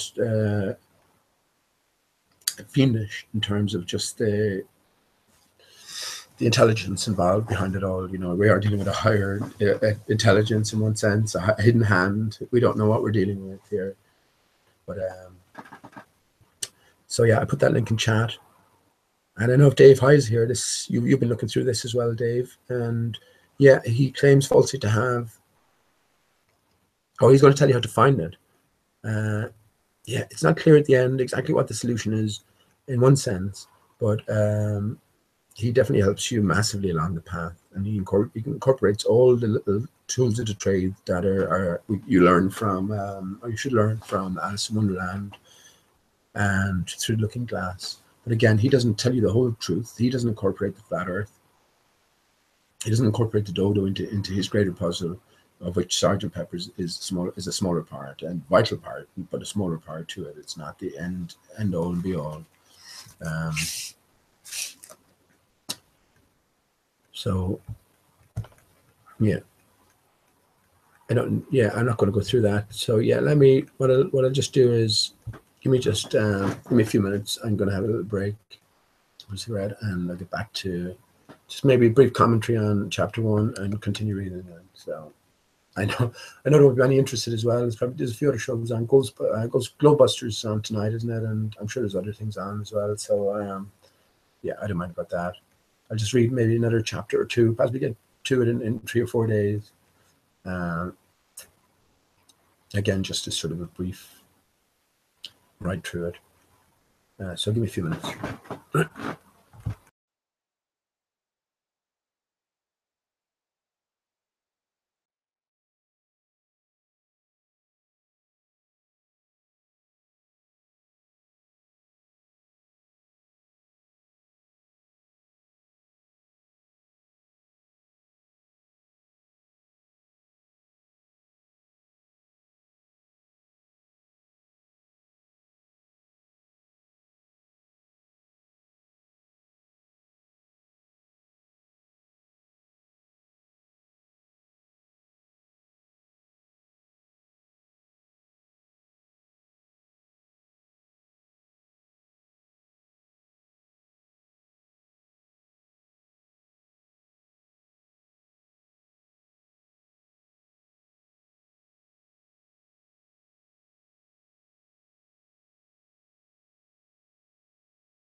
Okay, let me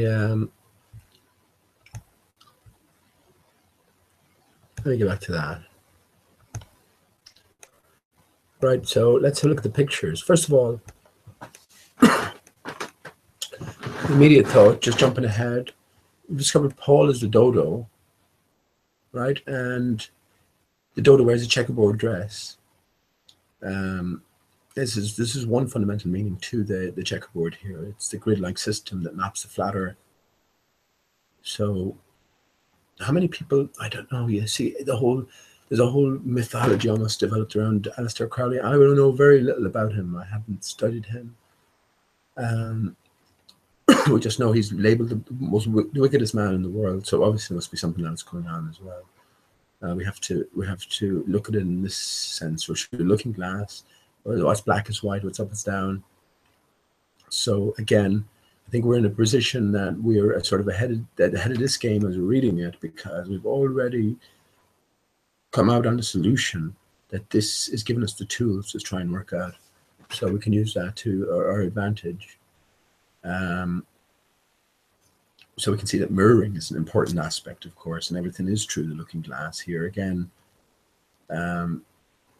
to just understand that everything is upside down, is what we learned from Alice in Wonderland. It's just half the battle. So we have to understand that mirroring is an important aspect in everything. Again, this is all about a grander puzzle. That's the way I look upon it. It's the grander puzzle.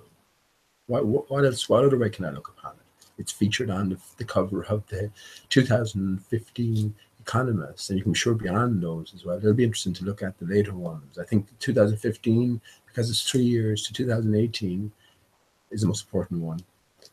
So you got your 3 years sort of countdown, and that's when you had that big encoded puzzle, which we solved as Mauritius and the Dodo in 2015. So again, we're ahead of the game, so we can look upon all of this in well, I can. You see, this is what I'm saying. I can. So wherever you might be at yourself, that's why I recommend you read that link I posted. Anyone who's following this, because it will give you a better grasp on just the nature of this, all of this, what we're involved in here. Like what is this long running puzzle that's so important and is so sort of impressed by so many different characters throughout history.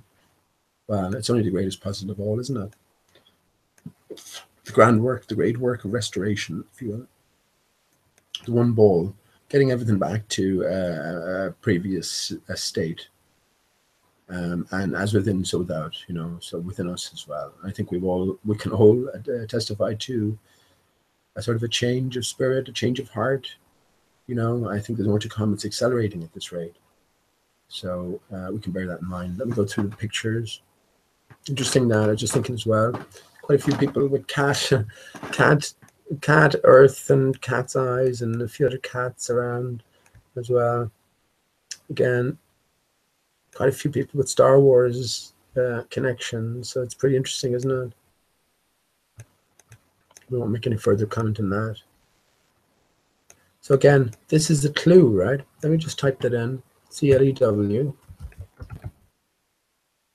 Clue meaning.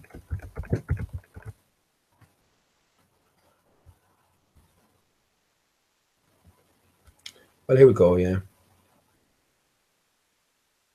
Look, clue, definitely, perfect, first one. There you go. Definition of clue: a ball of thread, yarn, or cord. The very first one. I didn't know that, did you? So again, if you're in the center of a maze, or sorry, if you're in, yeah, well, whatever, where do you start? You're always put in the center of a maze and you work your way out. So again, if you have clues to follow, threads to follow, then, this helps us along the path. So, yeah, that's opening page, and I take it that these are the initial graphics as well. Dave High was saying to me that, well, he showed it that the picture that he was using from Alice in Wonderland, and the version that he had up, that wasn't from the same link, didn't show the face underneath the wing. of the dodo. I'll show it here now just to show you, and I'll give you the link as well, just to show you that this is, I had nothing to do with this, and I take it that this is the original. Hang on, where am I going?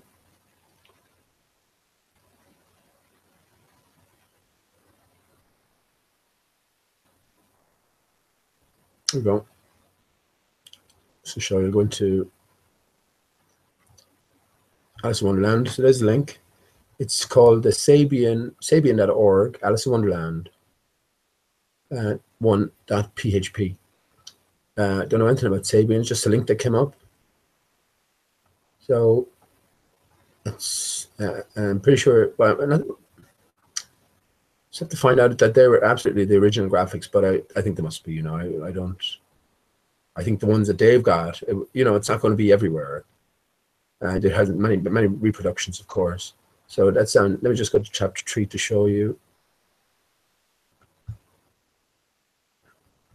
This is all discovered along the way. Imagine if we zoomed in and it wasn't there. But again, you can see Alice. Look, it's neat. What is it, man, woman, boy, or girl? You don't know, because it's all of us. There you go, there's the face. Look, you can clearly see it's a face. And again, it's the walrus moustache. We saw that's pointing upwards at the north wing, and the hidden hand emerges from the north wing. So there you have it in there, and they're not going to take that away. We also found yesterday 2 8s on the dodo up here. 2 8s. So again, pointing us all in the same direction. But yeah, that wasn't in the representation you had, Dave. So I would say just look around. And it would be interesting to see, actually, I was thinking about that, and how many actual representations will you find it? Because it has to be in some. I don't imagine it would be in very many. Maybe the more official representations you will find it, you know. That dodo link that which had the writing on it, the USSR, and of course that connected to, that's a brilliant find by Dell. I said Paul McCartney, the fake Paul, whatever, you know, it doesn't matter. It's about a fake versus real world. Again, this is all allegory. I'm talking about the Beatles. This is we're through the looking glass. We're Alice down the rabbit hole. They're playing their part. They're acting out their roles, and that's why there's so many people in Flat Earth who are acting. They're acting out their parts. So we have to be aware of that.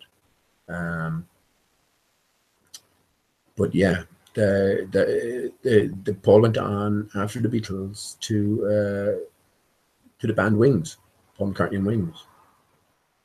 So that's your clue there. But back in the USSR, famous Paul McCartney sort of tour. It was even an album. It was definitely a song anyway. Back in the USSR. Oh yeah, you remember it. So yeah, back in the USSR, we already just ties in with this. So I'm going to just quit that and go back to Looking Glass. So you can see that. So yeah, immediately we're telling. This is telling. This is the clues we have to follow. You know. Yeah, we identified Paul here as Paul is dead. Dead is a dodo. So Paul is a dodo. Checkerboard dress. That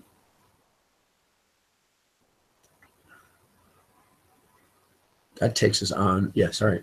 So Paul is the dodo, checkerboard dress, back in the USSR. So the back of the dodo, there you find exactly where we predicted that USSR or Russia, sort of China would slot in. You have USSR written on the back of the dodo, the back of Paul. So again, all of these, this is how the real communications are made. Or again, language is specific, you know. Many different languages have we earthwide. Oh, these are universal, these pictures. Numbers and pictures are universal. Doesn't matter what language you speak. If you understand what the picture means, then all this will be made clear in your own language, you know what I mean? But you'll be able to decode it yourself. There's always different layers going on.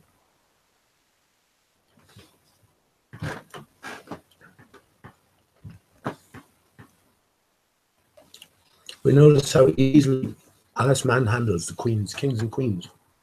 I think in a way we're sort of been let know our own power, but we haven't stepped into our own shoes. I think this is a common theme as well, and it's all about us waking up and remembering, you know. Oh, excuse me, I'm just having some tea.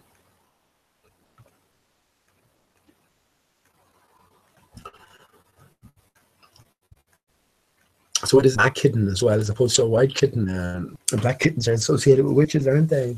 Now, what is a witch? That's another thing, isn't it? I suppose they have more insight into the real powers that are around us, and that are sort of a greater insight into the real setup, the real situation. So again, nothing works the way we've been told. Everything is upside down. So this is why this is a magical mystery tour. It's sort of letting us into the reality. Again, a whole other series of questions come into your mind when you consider that this might all be a massive game. But I guess you'll deal with them in your own time.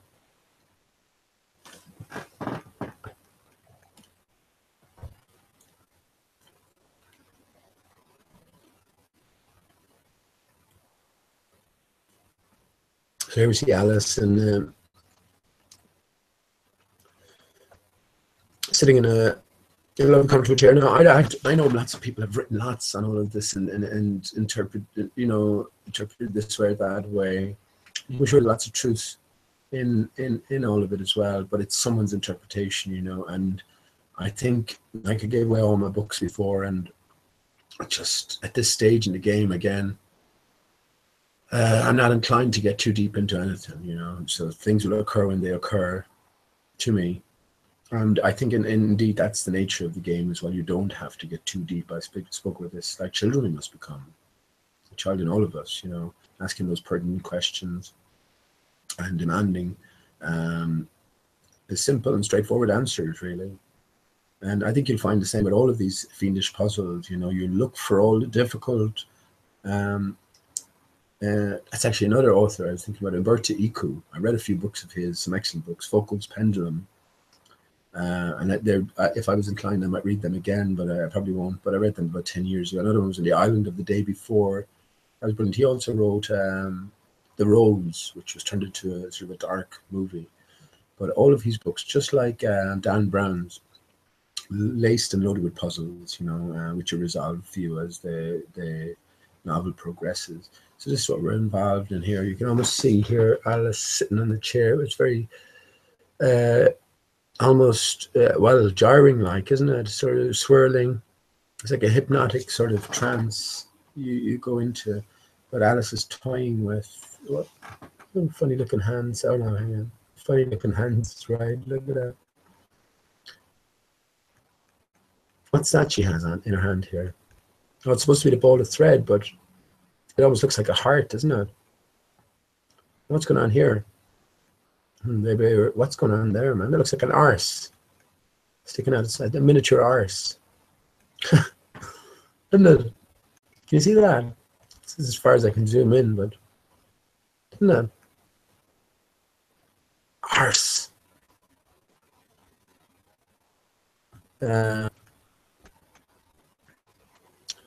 Alice is almost, yeah. It was in a hypnotic sort of trance-like environment here, isn't she? And yeah. Yeah, let's move on. I don't want to dwell too long anyway. I might another.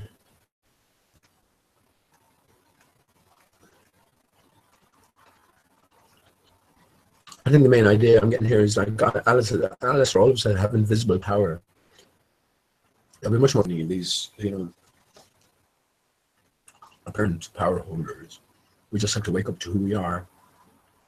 We can only wake up to who we are by inverting everything and unmirroring everything and working our way through truths to find out the ultimate treasure. The X marks the spot.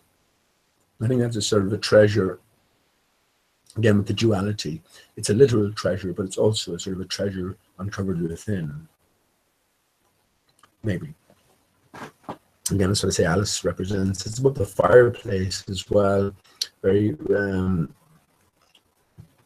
representative in itself. Because Santa Claus comes down the fireplace. Actually, looking at this mirror, there's a pretty scary face in the clock there, isn't it? Again, I take it that these are the original sketches and drawings associated with the book. Here we have Alice. Look at her hands doing the M. Masonic M, the 13. That shows you that that's just showing you that this is all encoded. You know, this has to go out. So this is sort of like a hidden language. So you have to structure it. You have to have things representing something different. You know, so again, it's just a different form of communication to those in the know. But that's pretty spooky looking face, whatever that's supposed to be. What time is it? It wouldn't be. Oh, look, it's 4 o'clock. I was sorry. I was thinking it might be 4:20 by any chance. It could be, isn't it? I'm not sure if that's up. Isn't it? It's 4:20, almost. It is. Let me have a look. I thought that might be up at the 12, but no. It seems like it's like very near to be 4 and 4. But anyway, that's beside the point. So yeah. Oh, here we go. The clown face. Oh yeah, we get a better view here. It is quite scary. It's a dragon of sorts, I guess. And cross at the back here. But again, look at the face. Dave High was saying this, but I'd said it already. It looks like Elvis, doesn't it? Again, Elvis is not. None of these characters are what they seem to be, or pretend to be, or let on to be, or promoted to be. But here we have clown face. I talked about children and the dodo, and if you're not introduced to the dodo in one form or another, if you're not introduced in one form, you'll be in another. So Bobo the clown is famous. If we mirror Bobo, we get Dodo. The jester, the joker, and the jester sang for the king and queen. Again, we are towering figures by nature, and this is what we're waking up to. This is what the whole purpose of all this is. It is a grander puzzle to be solved, and it's a magical mystery tour. So,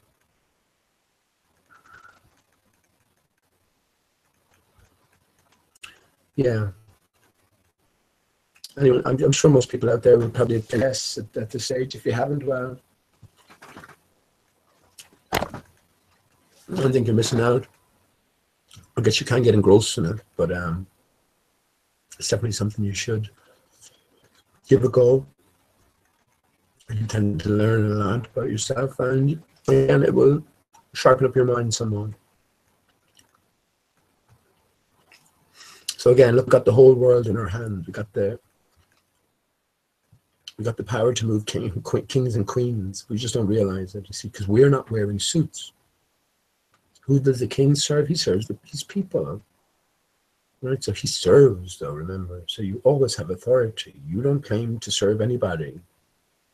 If someone wants to serve you, you can say yay or nay. Right? Remember, we all have an inheritance here. This is our inheritance. This is our very birthright.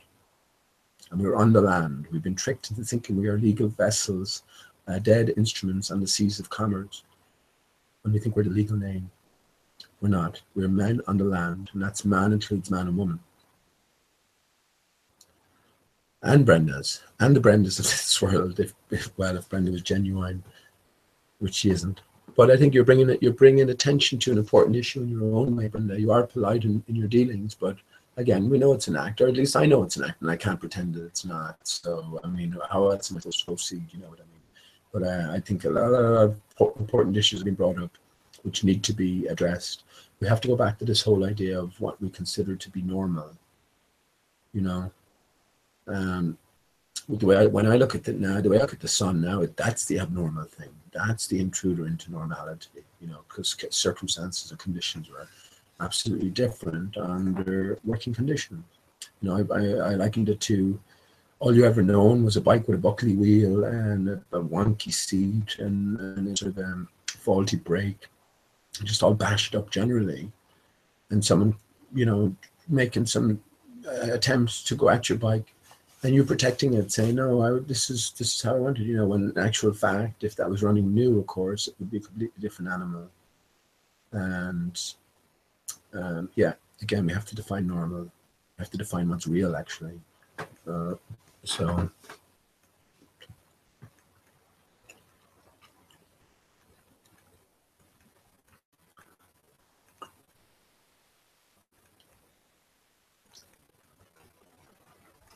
Again, I can't remember the Sergeant Pepper's solution. Who was the knight? I think it was Ringo. They all, at the back cover, they were all doing hand signs, and you know, it was LOVE, and one was the knight, one was the queen, you know, one was the rook, just in terms of how they could move on the chessboard, and that led you on to a greater puzzle then, which is very interesting in itself. You know, it's very fiendishly clever, and again, ultimately, the ultimate treasure hunt here. Well, we've located that at the X. I think. I mean, I'm trying to think what else is there. I mean, that's only the biggest prize ever, isn't it? A ticket to paradise. You know, and that's where it's leading us. That's where it's leading us, to a place in Greenland. So, I mean, that is a pretty massive prize. And then also you get to tie in everything else. You get to tie in everything you've ever known, all the conspiracies you've ever been through, and how they all connect into a grander picture. Everything from the Bible, everything to works of Shakespeare, to all of the different wars, all of the different processes and procedures. You know, it will all tie into this grander undertaking, I guess. Undertaking. Again, we have no idea of the real power of this hidden hand, or the powers behind it. Just how do we know? Just how do we know? You just can't sort of go there. You know, it's one of those things until we have more information. But yeah, with flat Earth, nothing becomes impossible now, and everything becomes possible, actually. So yeah, so Jabberwocky, right? Yeah. So there's a code in here. I think, as usual, you have to come back to the start.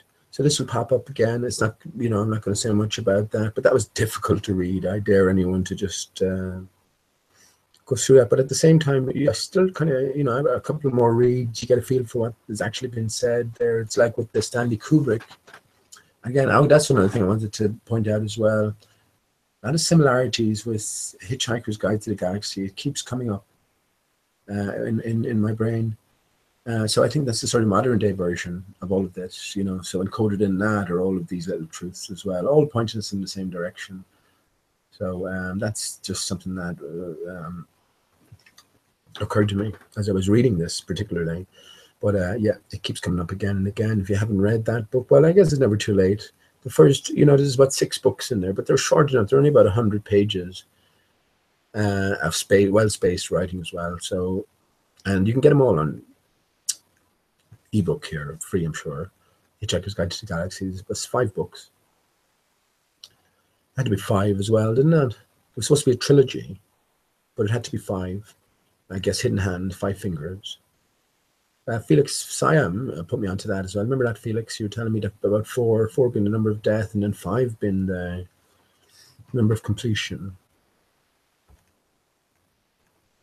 So here we have the Jabberwocky. It's a different Jabberwock, I should say. Yeah, or Jabberwocky. Again, just to let you know,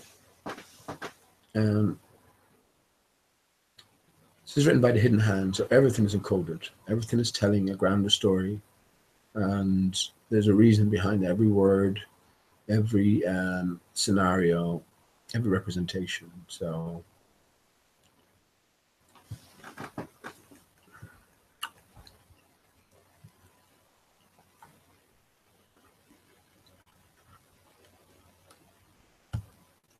just going to check something a second. I was just looking at a link earlier.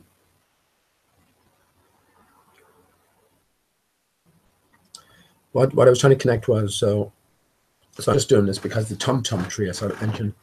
What I was trying to do was, again, just vaguely, the pineal gland, the pine cone it's represented as, the pine tree. So I was just looking for any possible connection between the dodo and the pine tree, because again, the pine tree, I think, is all about us, our pineal gland. Whatever we are, what can you say? We're just, I don't know what we are. But whatever we are, it's within this pineal gland. It's what contains us all, you know, in one sense. And yeah, so I was looking to see if there's any possible connections between the pineal gland and are the pine tree and the dodo. So that's why I'm just here. No, it's not. It's the tum-tum tree. But here, listen to this. It says, on the other hand, the tambulacoke tree, which grows only on the little Indian Ocean island of Mauritius, apparently co-evolved with the dodo bird. The dodo fed on calvaria fruits. Again, calvaria, you know, X marks the spot, Calvary, X, Jesus on the cross. Actually, I didn't realize that now. So that's what happens when you just, there you go, Calvary. Again, because this is all, the dodo bird is fictional and it's representative, so it's going to be encoded with all of these different things. So again, we can see that clearly. Calvary, Jesus, which is the sun, X marks the spot, and how it connects with the dodo, which is the face of the flat earth after the inundation. And it says it passed the hard-coded seeds. So in the dodo doo-doo, there was another great link. Let me get that up in a second. That's hilarious. Well, I'll show you this. Again, it's all a joke. It's all a joke, like just the title alone, I was going, right, that's hilarious. I hope I saved that now, did I? Oh, shit, anyway, maybe I didn't.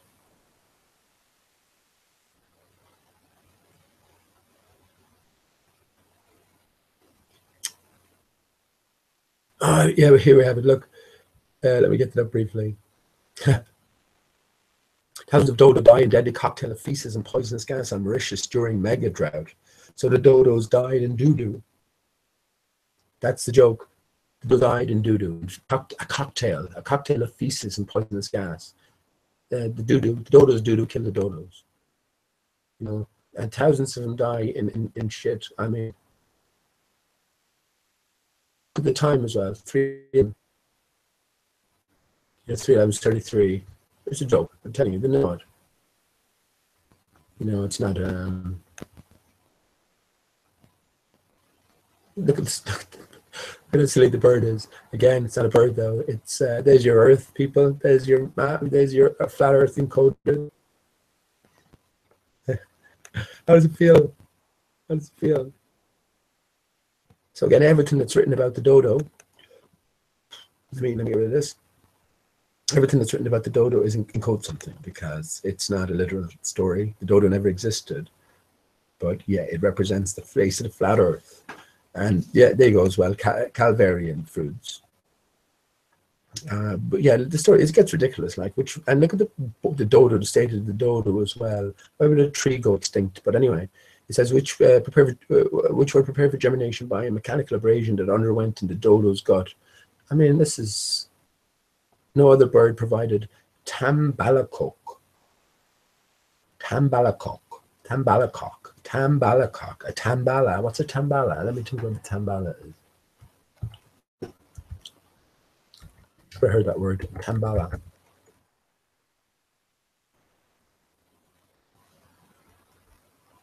Tambala. Let me go to Tambalan.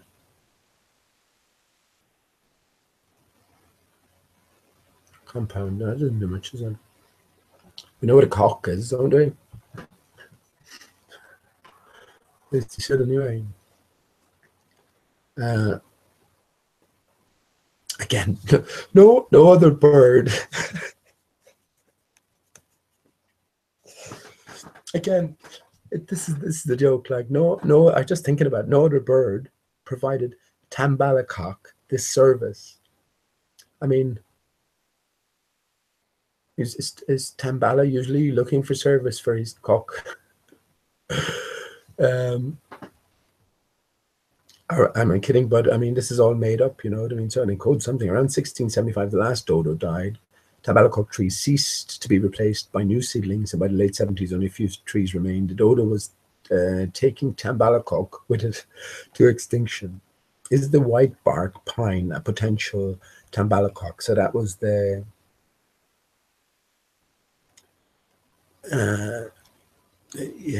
Gandalf the White. This is what I'm saying. This is where that potential connection with the dodo came in. So that's only where that's the only reason I brought that up. But glad I did now for the Calvaria and the Calvary. Jesus died on the Calvary. X marks the spot. He died on the cross, a broken tree. So again, the reason the dodo exists is because the tree at the center broke and the sun came into being, the broken sun. The tree was collapsed.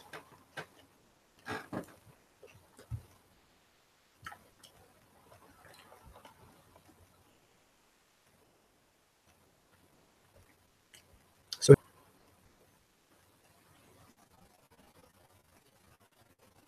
don't know much about it now, really. So get to learn a bit more as the tale goes on. Nothing really occurs to say. So actually, I'm just going to go on as well. That's page 1. So let's go to 2. I might just go to 2 and just get a start in it anyway. Okay. I should see so chapter 2, the garden of live flowers. I should see the garden far better, said Alice to herself, if I could get to the top of that hill. And here's a path that leads straight to it. At least, no, it doesn't do that after going a few yards along the path and turning several sharp corners. But I suppose it will at last. But how curiously it twists. It's more like a corkscrew than a path. Well, this turn goes to the hill, I suppose. No, it doesn't. This goes straight back to the house. Well, then, I'll try it the other way. And so she did, wandering up and down and trying turn after turn, but always coming back to the house. Do what she would. Indeed, once, sorry, my reading is not the best. Indeed, once, when she turned a corner rather more quickly than usual, she ran against it before she could stop herself. It's no use talking about it, said Alice, looking up at the house and pretending it was arguing with her. I'm not going in again yet. I know I should have to get through the looking glass again, back into the old room, and there'd be an end to all my adventures. So, resolutely turning back upon the house, she set out once more down the path until she got to the hill. So, obviously, finding the correct path is an important thing to do in this grander puzzle. You know, there's so many different paths that you had to be aware of to sort of put the whole puzzle together. So, I think this is the idea, you know. So, yeah, for a few minutes, all went on well. She was just saying, I really shall do it this time, when the path gave a sudden twist and shook itself, as she described it afterwards, and the next moment she found herself actually walking in at the door. Oh, it's too bad, she cried. I never saw such a house for getting in the way, never. However,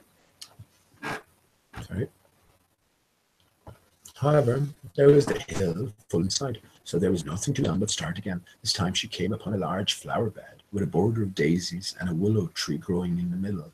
So I guess the idea is, you know, we have to keep trying. We have to keep seeking that true path, that proper path, which will take us further in our search. And, you know, we need that resilience to keep going. Two roads diverge in the yellow wood. But, oh yeah, I was pointing out Alice, how she looked like Elvis. I don't think that's a coincidence as well. Much to say about Elvis, who is John Cotner. Elvis is John Cotner. And that could be another conspiracy twist again as well, but I think that's the end of the line.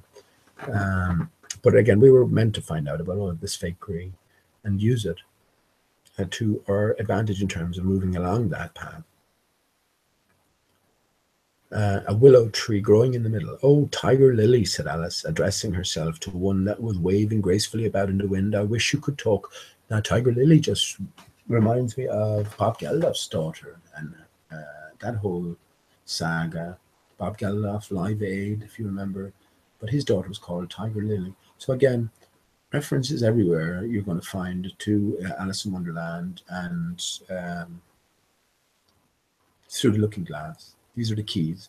But I think ultimately, I look forward to reading chapter 3, just to see it's something in there. Chapter 3, well, it has to, doesn't it? Book 1, 1-3 is 13. And I said it's all about 13.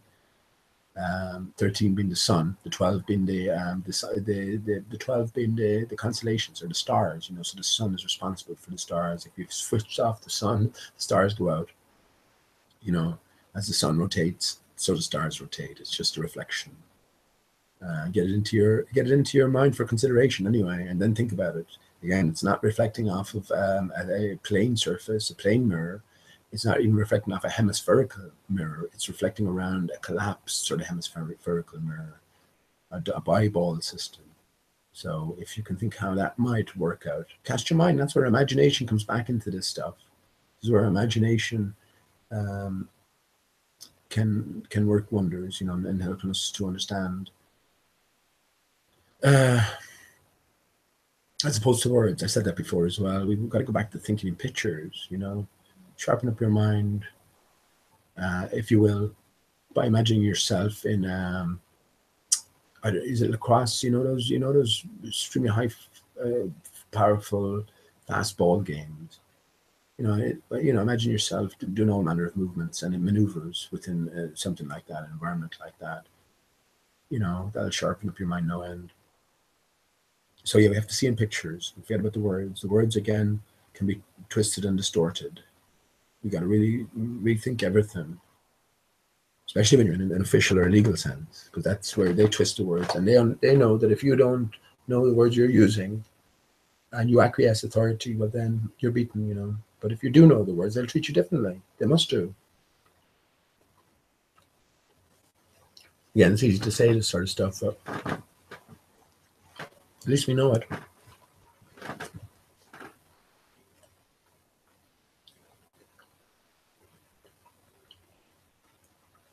So yeah, just to say about Tiger Lily. Oh yeah, all that drama. None of it's real. It's all representative. But she was supposed to have. I'm not sure if she's still alive, or definitely her sister or something. One of the Geldofs, and he was involved in heroin overdose and exited stage left at 27. So there's your 999 or 666 code. So it's a hoax. It was part of a grander story, not to be taken literally. But yeah, these references are everywhere in the real world. Again, all pointing us to Alice. This is the biggest puzzle of our lives, you know. Honestly, I mean, there's so many people involved in this. Yeah, as I said yesterday, your favorite band, whoever they are, I don't care what era they're from, whether they're from today, they 20 years ago, 50 years ago, all pointing back to Sgt. Pepper's.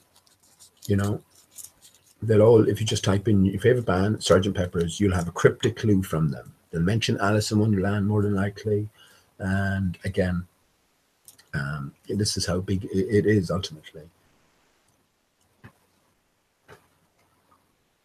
So, Tiger Lily, said Alice, addressing herself to one that was waving gracefully about wind. I wish you could talk. We can talk, said the Tiger Lily. Was anybody worth talking to? Alice was so astonished that she could not speak for a minute. It quite seemed to take her breath away. At length, as the Tiger Lily only went on waving about, she spoke again in a timid voice, almost in a whisper. And can all the flowers talk? As well as you can, said Tiger Lily, and a great deal louder. It isn't manners for us to begin, you know, said the Rose. And I really was wondering when you'd speak. Said I to myself, her face has got some sense in it, though it's not a clever one. Still, you're the right colour, and that goes a long way. I don't care about the colour, the Tiger Lily remarked. If only her petals curled, she'd be all right. Alice didn't like being criticised, so she began asking questions. Aren't you sometimes frightened at being planted out there with nobody to take care of you? There's a tree in the middle, said the Rose. What else is it good for? What could it do if any danger came, said Alice. It says, bow wow, cried Daisy. That's why its branches are called bows. Didn't you know that, cried another Daisy. And here they all began shouting together till the air seemed quite full of little shrill voices. Silence, every one of you, cried the Tiger Lily, waving itself passionately from side to side and trembling with excitement. You know I can't get at them, it panted, bending its quivering head towards Alice. I didn't dare to do it. Never mind, Alice said in a soothing voice, and stooping down to the daisies who were just giving. If you don't hold your tongues, I'll pick you. There was a silence in a moment, and several of the pink daisies turned white. That's right, said Tiger Lily. The daisies are worst of all. When one speaks, they all begin together, and it's sure enough to make one wither, to hear the way they go on. How is it you can all talk so nicely? Alice said, hoping to get it into a better temper by compliment. I've been in my garden before, but none of the flowers could talk. Put your hand down and feel the ground, said the tiger. Then you'll know why. Alice did so. It's very hard, she said, but I don't see what that has to do with it. In most gardens, the tiger lily said, we make the beds too soft so that the flowers are always asleep. This sounded a very good reason. Alice was quite pleased to nod. I never thought on that before, she said. It's my opinion that you never think at all, the rose said in a rather severe tone. I never say anybody that looked stupider, a Violet. I never seen anybody that looked stupider, a Violet said so suddenly that Alice quite jumped, for it hadn't spoken before. Hold your tongue, cried Tiger Lily.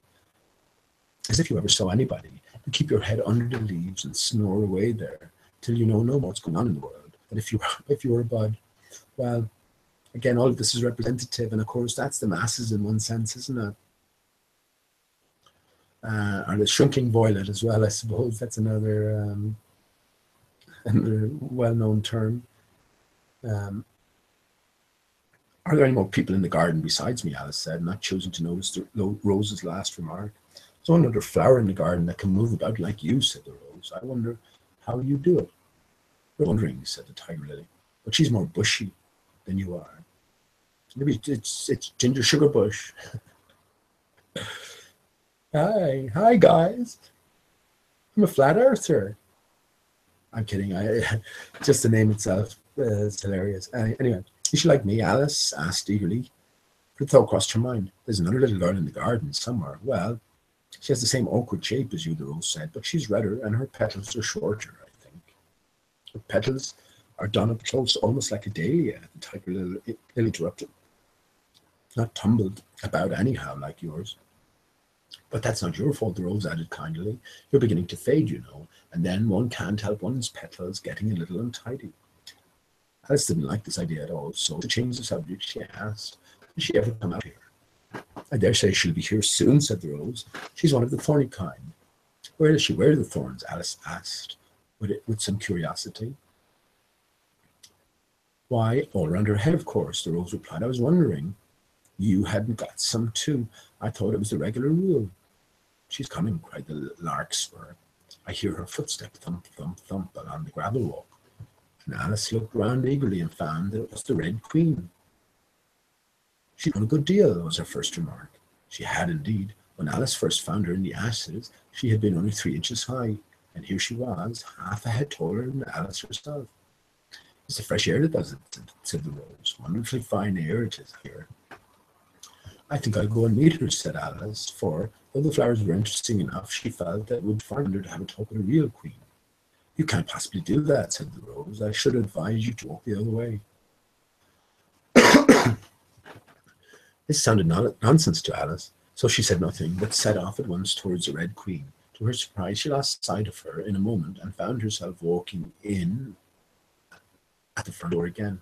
A little provoked, she drew back, and after looking everywhere for the queen, whom she spied out at last a very long way off, she thought she would try the plan at this time of walking in the opposite direction. It succeeded beautifully. She had not been walking a minute before she found herself face to face with the Red Queen, and full inside of the hill she'd been so long aiming at. So again, when you're looking to make progress in this grander puzzle, the grander puzzle is about figuring out what the hell all of this is about. So flat Earth is just a part of it, obviously a massive part. But again, so this is about discovering our true home. What's the true nature of our surroundings, our environment, the true history that we're attached to, and this is what we're being guided on here. So we have to think, we have to understand the 180-degree rule, and even though it might be counterintuitive, once we understand that the rules are in place and we bear them in mind, well, then we get closer to our goal. Where do you come from? Said the Red Queen. Where do you come from? Said the Red Queen. Where are you going? Okay, the Chinese as opposed to a Russian Red Queen. Look up with your fingers all the time. Alice attended to all these directions and explained what she could that she had lost her way. I don't know what you mean by your ways, said the queen. All the ways out here belong to me.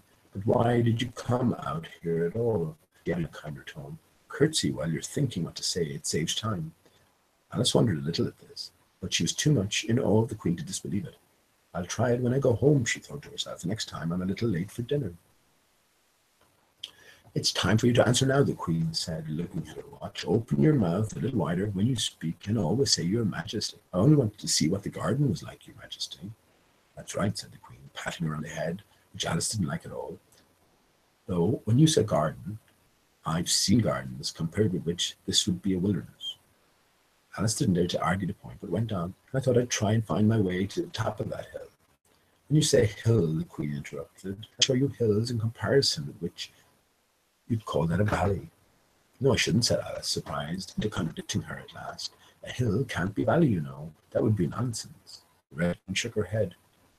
You may call it nonsense if you like, she said, but I've heard nonsense, compared with which that would be as sensible as a dictionary. Alice curtsied again, and she was afraid from the queen's tone that she was a little offended, and they walked on in silence till they got to the top of the little hill.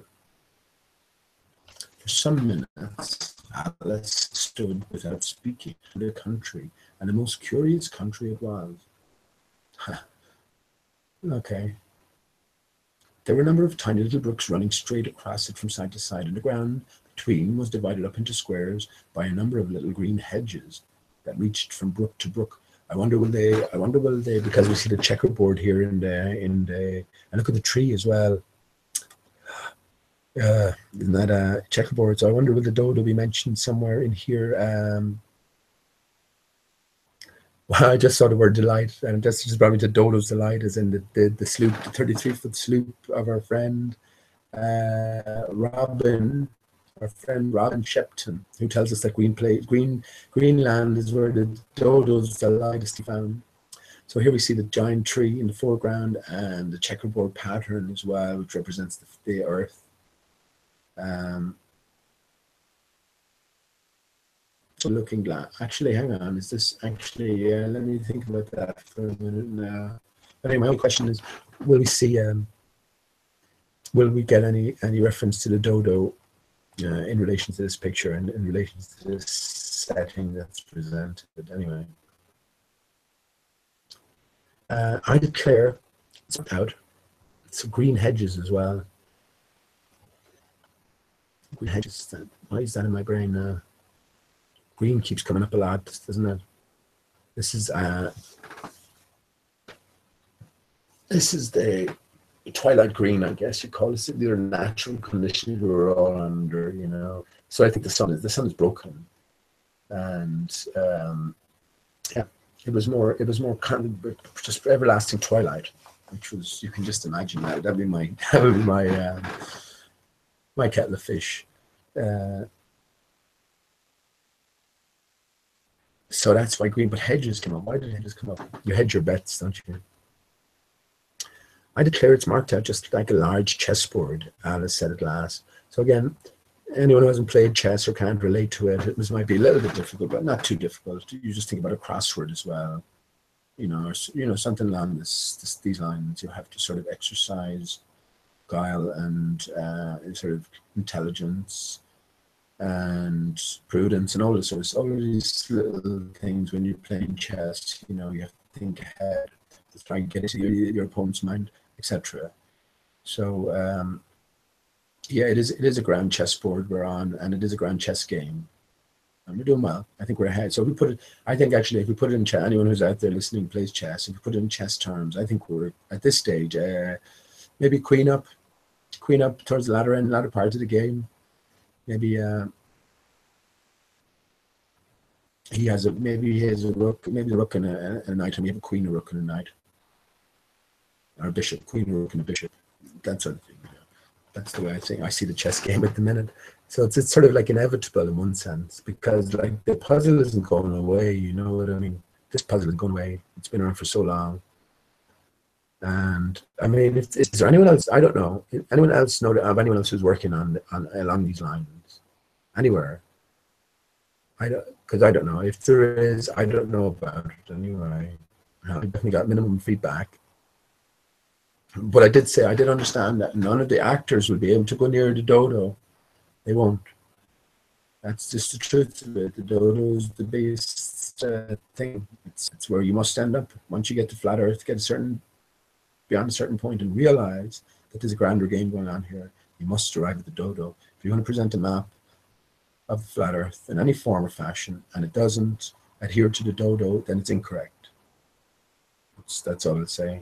The dodo has been mapped from the start, and just as time has gone by, it's just been more accurately described. So simple as that. So let me move on. Alice said, yeah, it is a grand chessboard. I remember, again, I'll bring you back to the Economist 2015 cover, where Alice is before all the theatre, and we can sort of separate ourselves from that, get emotionally involved in any of that. Again, even the flat Earth actors here, Bowler antagonists, they're part of that, you know, part of the cast, if you will. The flat Earth antagonists, and most of them are. I showed you the other evening. Jaron had HH or 8H, the him R8 presents as HH, which is the hidden hand, and it's just a message that you put out there.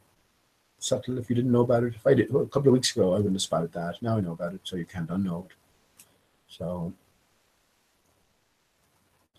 we just confirm anyway. I mean, so yeah, this is the chessboard we're at, and part of our continuing playing, or my continued playing anyway, will understand that this is a chessboard, and there is an onus on me to say that these people are acting their part, and just move on from that. You know, that's way in general. But absolutely, I want to know if I'm wrong. So if I'm wrong, anyone, I will apologize. And I'll do it heartfelt as well, because I don't want to wrong anyone. But yeah, these are game rules. That's the way I see it. So anyway,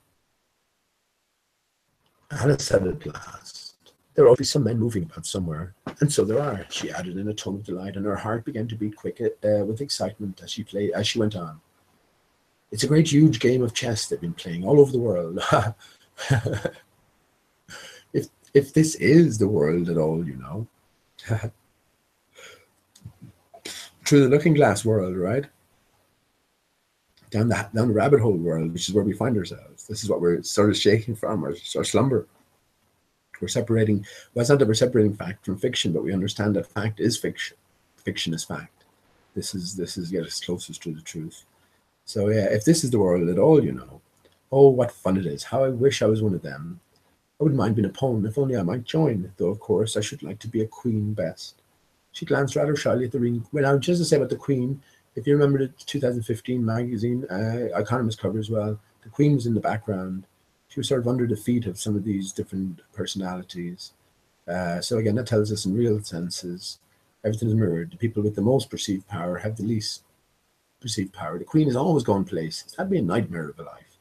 Prince Charles is out every night of the week doing the rounds. Not a nightmare of a life, but you know what I mean? It's a tough acting role. So that's not something you do if you were the richest person in the world. And this is why it is all theatre. So anyway, she glanced rather shyly at the real queen as she said this. But her companion, how nonsense and ridiculous is the notion of all of those British people, millions and millions of them, just bowing down to the queen and keeping her in her, what's her carriage? I don't know, what is it? Tons of gold, golden carriage. I mean, what's this nonsense? This is truly a wonderland, isn't it? To have any regard for that sort of opulence, and you know, this is insanity, especially when you have so many people struggling, and again in a world of lies, which is worse again. Remember, we're all victims here. It's not we're all victims. We're all game players. Up to ourselves to waken up to it. So if this was the very purpose that we came into this earth for, as I said, I remember when I was consciousness. I'm going to say it was in conscious entering my body as a young baby. I looked around and I said, where am I? What's going on here? With those thoughts, almost exactly. So again, are we just playing a game of remembering, like the clue I showed earlier on? Remembering the past. Remember is put back together. Dismember, remember. I'm thinking maybe so. Maybe this is the point of it all. Maybe this is the purpose. This game here. I knew we're coming to the end times, not in a bad sense. The end is nigh. The end is dodo. But yeah, this is going to be interesting reading this actually. Anyway, let's continue. Right, she glanced rather shyly at the real queen as she said this, but her companion only smiled pleasantly and said, "That's easily managed. You can be the white queen's pawn, if you like, as Lily's too young to play, and you're in the second square to begin with. When you get to the 8th square, you'll be a queen. Fuck it, that's another one. Excellent. How come I didn't think about that? Chessboard. Pocket. Dodo wears a checkerboard dress. I've said it. Said it from the start. Our checkerboard chessboard. That's how I've always written it. Same board. Well, how many squares does it contain? And what do we say when we arrived at the dodo and we solved Paul is dead, the walrus? It went out to the hidden hand behind the wing, so we realized the significance. Dodo is so alike. Infinity sign, which are 2 8s on its side. But yeah, chessboard is eight rows, isn't it? And 8 columns, 64 squares. When I'm 64, Beatles song. So chessboard is HH, 8. Excellent. That just occurred to me tonight. I should have known that, shouldn't I? 64 squares. Yeah, when I'm 64 by the Beatles. So again, that's the connection there. The dodo wears the checkerboard dress. Paul is dead as the dodo. That is a dodo. Yeah. When you get to the 8th square, you'll be a queen. Just at this moment, somehow or other, they get to run. I was thinking it over afterwards. How it was they began. What she remembers is they were running hand in hand. It was so fast that it was all she. Still, the queen kept crying faster, faster. But Alice felt she could not go faster, though she had not breath. Though she had not breath left to say so. The most curious part of the thing was that the trees and the other things around them never changed their places at all. However fast they went, they never seemed to pass anything. I wonder if all the things move along with us, thought poor puzzled Alice, and the queen seemed to guess her thoughts, or she always tried to talk. Now, just to say as well, anyone who wasn't with us for the first chapter of Summerland, immediately they went in and told us this is all about the flat Earth. I can't remember the context now from to yourself, and you'll see it immediately standing out. What you learned in school about what reality is and the globe, etc. And then, of course, we go down the rabbit hole. So, yeah. See, this is the secret. See, the Earth isn't flat. Remember, here it is flat, of course. The Earth has always been flat, but according to the common thought, anyway, the Earth is a sphere. So this is going to be encoded in here somewhere. And of course, it's a massive part of everything. Now, remember, this is not the work of a man as well. This is the work of the hidden hand. Right. So everything here encodes something or other. And if I miss something, I miss most things. I miss everything nearly, I say. But someone else who's paying attention will pick up stuff themselves. And again, let's say the ultimate. We've solved a lot about the dodo. The walrus is Paul. The arrow points up to the wing, dodo's wing. Paul went on dodo's wing to be with the band wings. So we get the hidden hand, the 8 emerging from X marks the center at the north wing. And the 400-year project ends from the discovery. So the Earth's disk was covered in 1598 to 2018 is 420 years. 420 years. That's why we have Donald Trump now. Donald Trump DT 420. Again, his middle name is X or J, which is 10, and 10 is X. That's not, that's easy to see, isn't it? But I've been saying that regarding 9 and 11, 9 to 11, we're going through 10. 10 is 0, it's a binary, it's a sort of division. It's an opposite time, and this is what we're going through all the way to 11. So Trump was picked appropriately for this time. It'll be interesting to look at both the 2016, 2017 cover of The Economist. I don't expect them to be as intricate, but I do expect that there to be lots of indications on there that we should easily be able to, pretty easily able to encode. We know that they're simplistic in their nature, the puzzles. So I think we're ahead of the game as well. Again, we're a queen ahead. But we have to remember he has a knight, we have a bishop. Those knights are always something to keep your eye on. They can act in the most unpredictable manner. So anyway, nearly there, the queen repeated, "Why, we passed it 10 minutes ago, faster." And they ran for a time in silence, with the wind whistling in Alice's ear and almost blowing her hair off her head, she fancied. "Now, now," cried the queen, "faster, faster." It was so fast that at last they seemed to skim through the air, hardly touching the ground with their feet, till suddenly, just as Alice was getting quite exhausted, they stopped, and she found herself sitting on the ground, breathless and giddy. The queen propped herself up against the tree and said kindly, "You may rest now a little." Alice looked round her in great surprise. "Why, I do believe we've been under this tree the whole time, as it was." "Of course it is," said the queen. "What would you have it?" So I'm just thinking, right? That's what I'm saying about complicating things. That's, really, that's a good metaphor there. Be running, thinking you should be going places when in actual fact you're not getting there at all. You have to relax, consider, and again simplify. So, like children must become. And we're under the tree the whole time, okay, right? Yeah. "Well, in our country," said Alice, still panting a little, "you generally get to somewhere else if you ran very fast for a long time, as we've been doing." "It's a slow sort of country," said the queen. "Now, here, you see, it takes all the running you can do to keep in the same place. If you want to get somewhere else, you must run at least twice as fast as that." "I'd rather not try, please," said Alice. "I'm quite content to stay here, only I'm so hot and thirsty."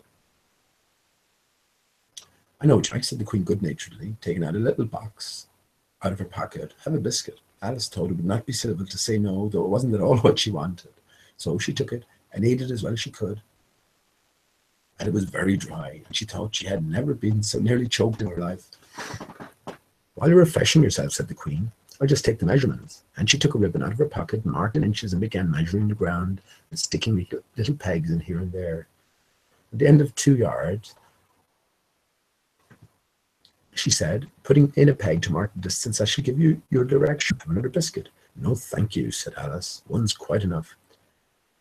"I hope," said the queen. Alice did not know what to say to this, but luckily the queen did not wait for an answer, but went on. "End of 3 yards, I shall repeat them, for fear of your forgetting." Okay, so I'm just looking at some of these words are in bold. So I know there's also a tutorial. I'm just looking at the side here. There's also sort of a tutorial which walks you through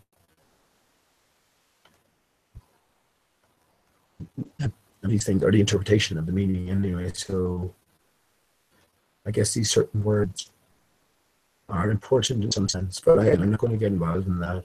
That's someone else's interpretation of that. And to get involved in someone else's interpretation without making any judgment on it would tend to essentially confuse my issue, and you should think. Okay, where was I?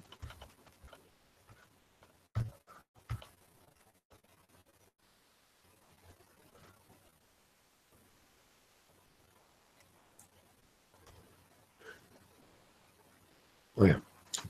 At the end of 3 yards, I shall repeat them, for fear of you forgetting them. At the end of 4, I shall sit by, and at the end of 5, I shall go. She had got all the pegs put in by this time, and Alice looked on with great interest as she returned to the tree, and then began slowly walking down the road. At the 2-yard peg, she faced round and said, "A peg goes 2 squares in its first move, you know. So go very quickly through the 3rd square by railway, I should think, and you'll find yourself in the 4th square in no time. Well, that square belongs to Tweedledum and Tweedledee. The 5th is mostly water. The 6th belongs to Humpty Dumpty." "But you make no remark." "I didn't know I had," Alice faltered out. "You should have said, 'It's extremely kind of you to tell me all of this.' us. However, we'll suppose it's us, right? One of the knights will show you the way. And in the 8th square, we shall be queens together, and it's all feasting and fun. Alice got up and courtesied and sat down again. Okay, we're trying to get, that's interesting, is that we're trying to get to the 8. And so we have 8 different layers. The 8, it's not 7 heavens, 8 heavens. So the poem goes 2 squares in its first move. Then you go very quickly to the 3rd square by railway. Find yourself in the 4th square in no time. Well, that square belongs to Tweedledum and Tweedledee. The 5th is mostly water. The 6th belongs to Humpty Dumpty. Okay, yeah. Humpty Dumpty, interesting one. Humpty Dumpty sat in the wall. Humpty Dumpty had a great fall. All the king's swords, all the king's men couldn't put Humpty together again. I take it that Humpty is the egg, the dodo's egg, which is the barrier, the intact barrier, which got this disturbed, and would bite out of the apple. I think they all represent the same thing, you know. And it's all about getting back to that one stone monolith intact egg, you know. But that's why I think as well, Humpty Dumpty sat in the wall. Humpty Dumpty had a great fall. The wall being the earth, actual solid ground. All the king's men couldn't put him. So again, the dodo was called the wallow bird. So is all of this something we brought upon ourselves? I certainly don't remember. Are we going through some sort of a punishment here? I don't know. I don't know. I don't know. That's my interpretation of Humpty Dumpty anyway. And again, we're back to all the earliest of times. It's within these times that the truth is passed on to us.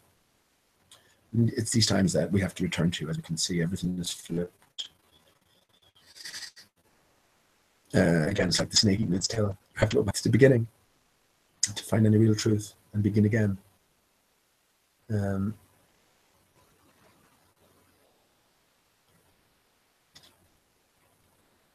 Okay, Alice got up in courtesy and sat down again.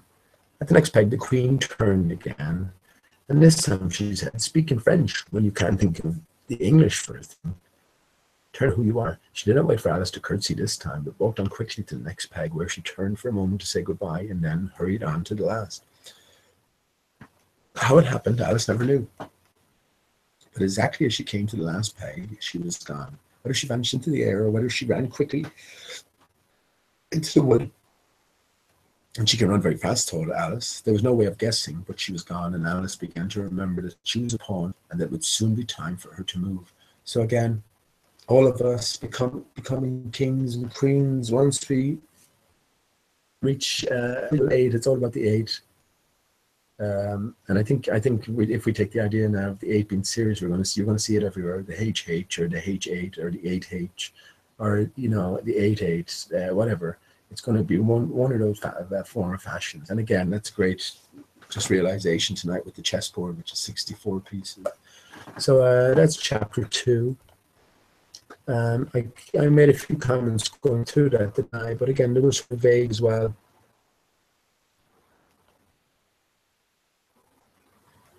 So we're running standstill.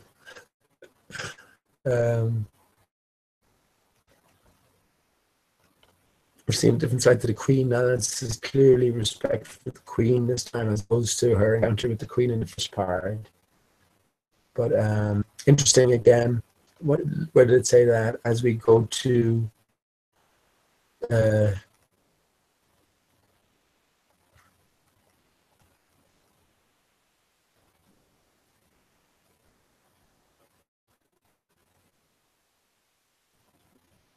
the forest, the 7 square is all forest. Okay, that was interesting, isn't it? 7 square is all forest, and however, there's one more square beyond that.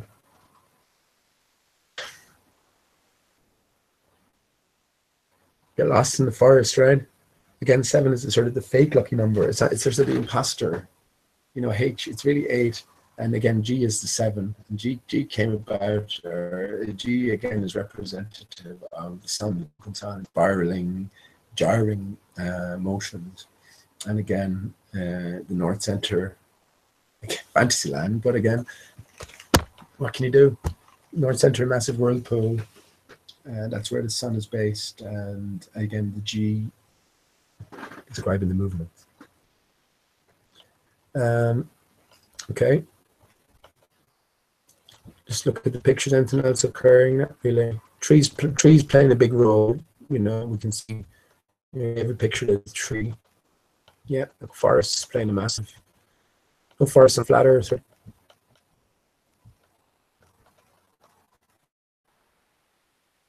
Life again. How do we define life? What is life?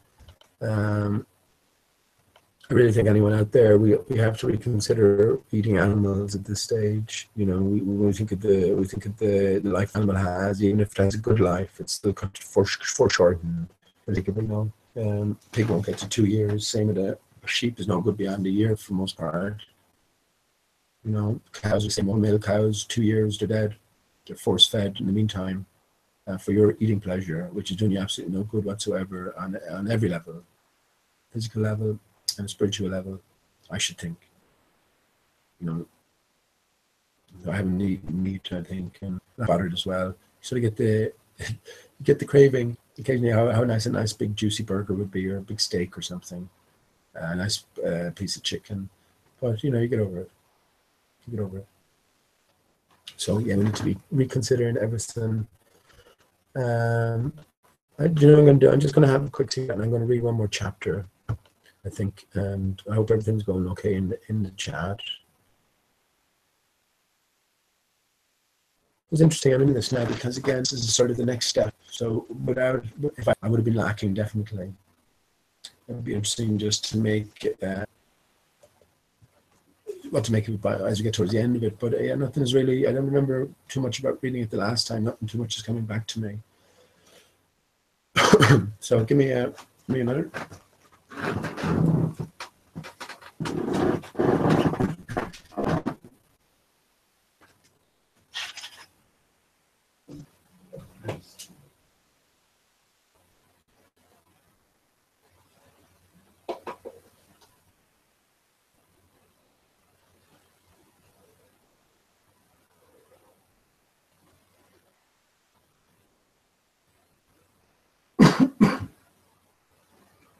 Broken window,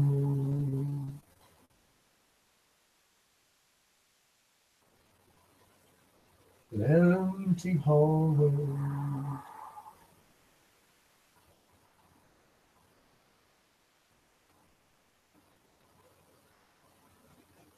and I know in the skies we could go.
Not a star in the sky again. I tell you, the sun's frequency has increased, and that's why we're not seeing these things, and that's why everything's brighter as well. In terms of night sky, when it does shine, but it's too powerful now. That's what we're experiencing as well. I mean, some days I think we can all agree. I know a few people are on holiday in Spain. At the minute it was 40 degrees. That's overwhelming for me anyway. But some days it gets so hot, you know, you're almost wishing for chemtrails. Just another area we have to think differently about. I say the chemtrails are all part and parcel of this greater work now, and whatever we may think of them, I think we agreed to it at the outset. We agreed to whatever the outset. So it's about us finding our way through as well. We're all of us. And thinking about running so fast, that's to do with the Queen to stand still. Sort of what we're doing as well. We're trying to remember the past. We're almost trying to keep up. What exactly is the present? We put presents under a Christmas tree. Is that representative of a place where there's no time? I think that's the case. Time is an artifact of a broken system, is what we're under. That's the definition of what a second is. You'll be surprised as how they find it. But again, it's all artifacts of the sun. It all goes back to the sun. This is what time is measured in terms of. If it's not the sun, it's the moon or the stars or whatever. But again, everything emanates from the sun. If you have slight variations in how their perceived orbit, that's only because the only energy source there, and everything else is traveling around the contoured, watery, electromagnetic barrier. I'm settled with that in my brain. I'm happy with that. It all works, you know. So let me go into chat. I hope there isn't carnage. If there's anyone listening in still. Okay. Shit. It's carnage, is it? What am I supposed to do here? Oh God. I don't know. This is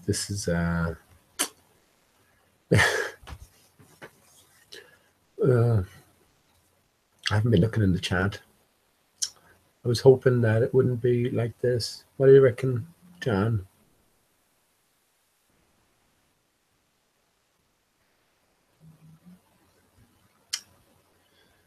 Again, it's not for everyone, so I'm just tempted to leave it for tonight.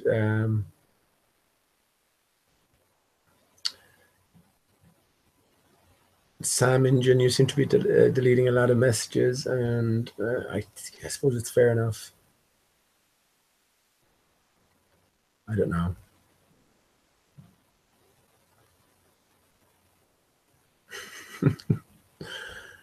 Okay.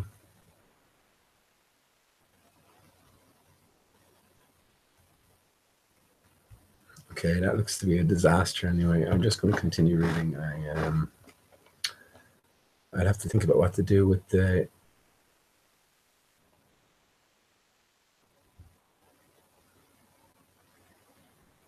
Okay, I'll have to think about what to do with the wrenches. Let me continue on. Again, this is for people's ears to hear at this stage. That's all I can say. Thanks. Of course, the first survey of the country she was going to travel through. It's something very like learning geography, thought Alice, as she stood on tiptoe in hopes of being able to see a little further. Principal rivers, there are none. Principal mountains, I'm on the only one, but I don't think it's got any name. Principal towns, why? What are those creatures making honey down there? They can't be bees. Nobody ever saw bees in my life, you know. And for some time, she stood silent, watching one of them that was bustling its proboscis into them. Just as if it was a regular bee, thought Alice. However, this was nothing but a regular bee. In fact, it was an elephant. Well, again, we can associate both the elephant. The dodo is the flat earth on top of the elephant, on top of the giant turtle. So that's the Economist 2015 puzzle at the very front and center, which is the turtle missing his payload. So just the mention of elephants here. So Cool. Brought immediately that to mind, of course. And as he's just been talking about the layout of the land and how to describe it. So, yeah, in fact, it was an elephant, as Alice soon found out. So the idea quite took her breath away at first. And what enormous flowers they must be was her next idea. Something like cottages with the roofs taken off and stalks put to them. And what quantities of honey they must make. I think I'll go down. And yet, no, I won't just yet. She went on checking herself, just as she was beginning to run down the hill and returning shy so suddenly. Some excuse for turning shy so suddenly. Never do. Good long branch to brush them away. Sorry, without a good long branch to brush them away. What fun it is me how I like my walk. I should say, oh, I like it well enough. Here came the favourite little toss of the head, only it was so dusty and hot, and the elephants did tease so. I think I'll go down the other way, she said after a pause, and perhaps I may visit the elephants later on. Besides, I do so want to get into the third square. So with this excuse, she ran down the hill and jumped over the first of the six little brooks. Okay.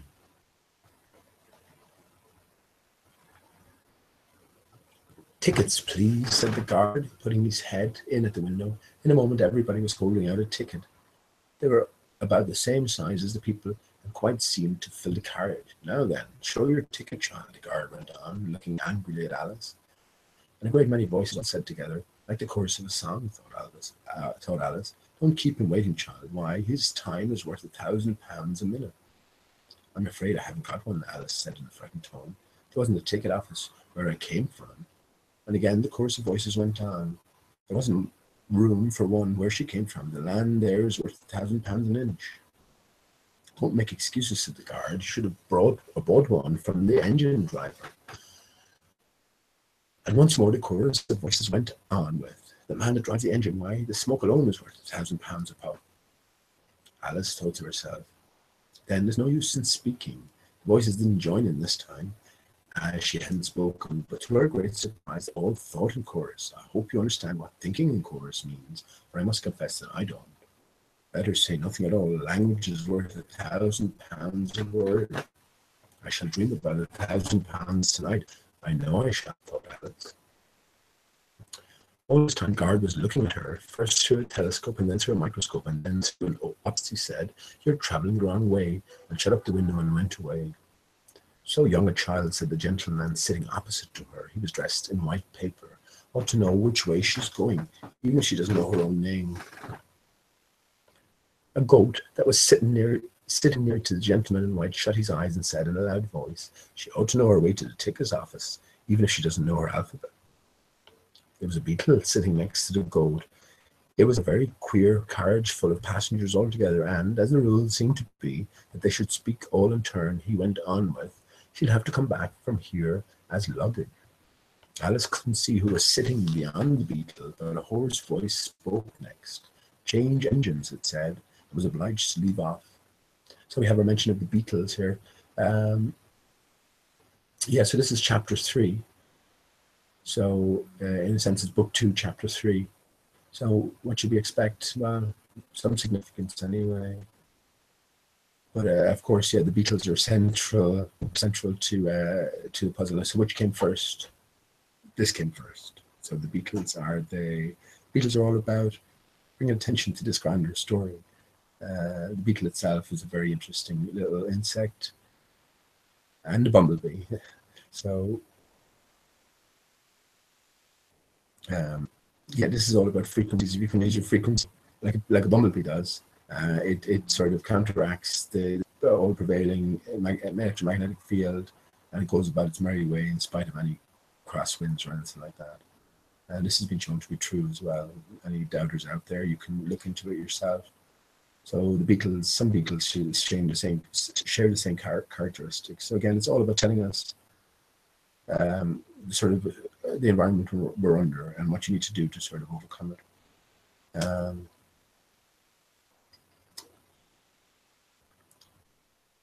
Alice couldn't see who was sitting beyond the beetle, but a hoarse voice spoke next. Change engines, it said, and was obliged to leave off.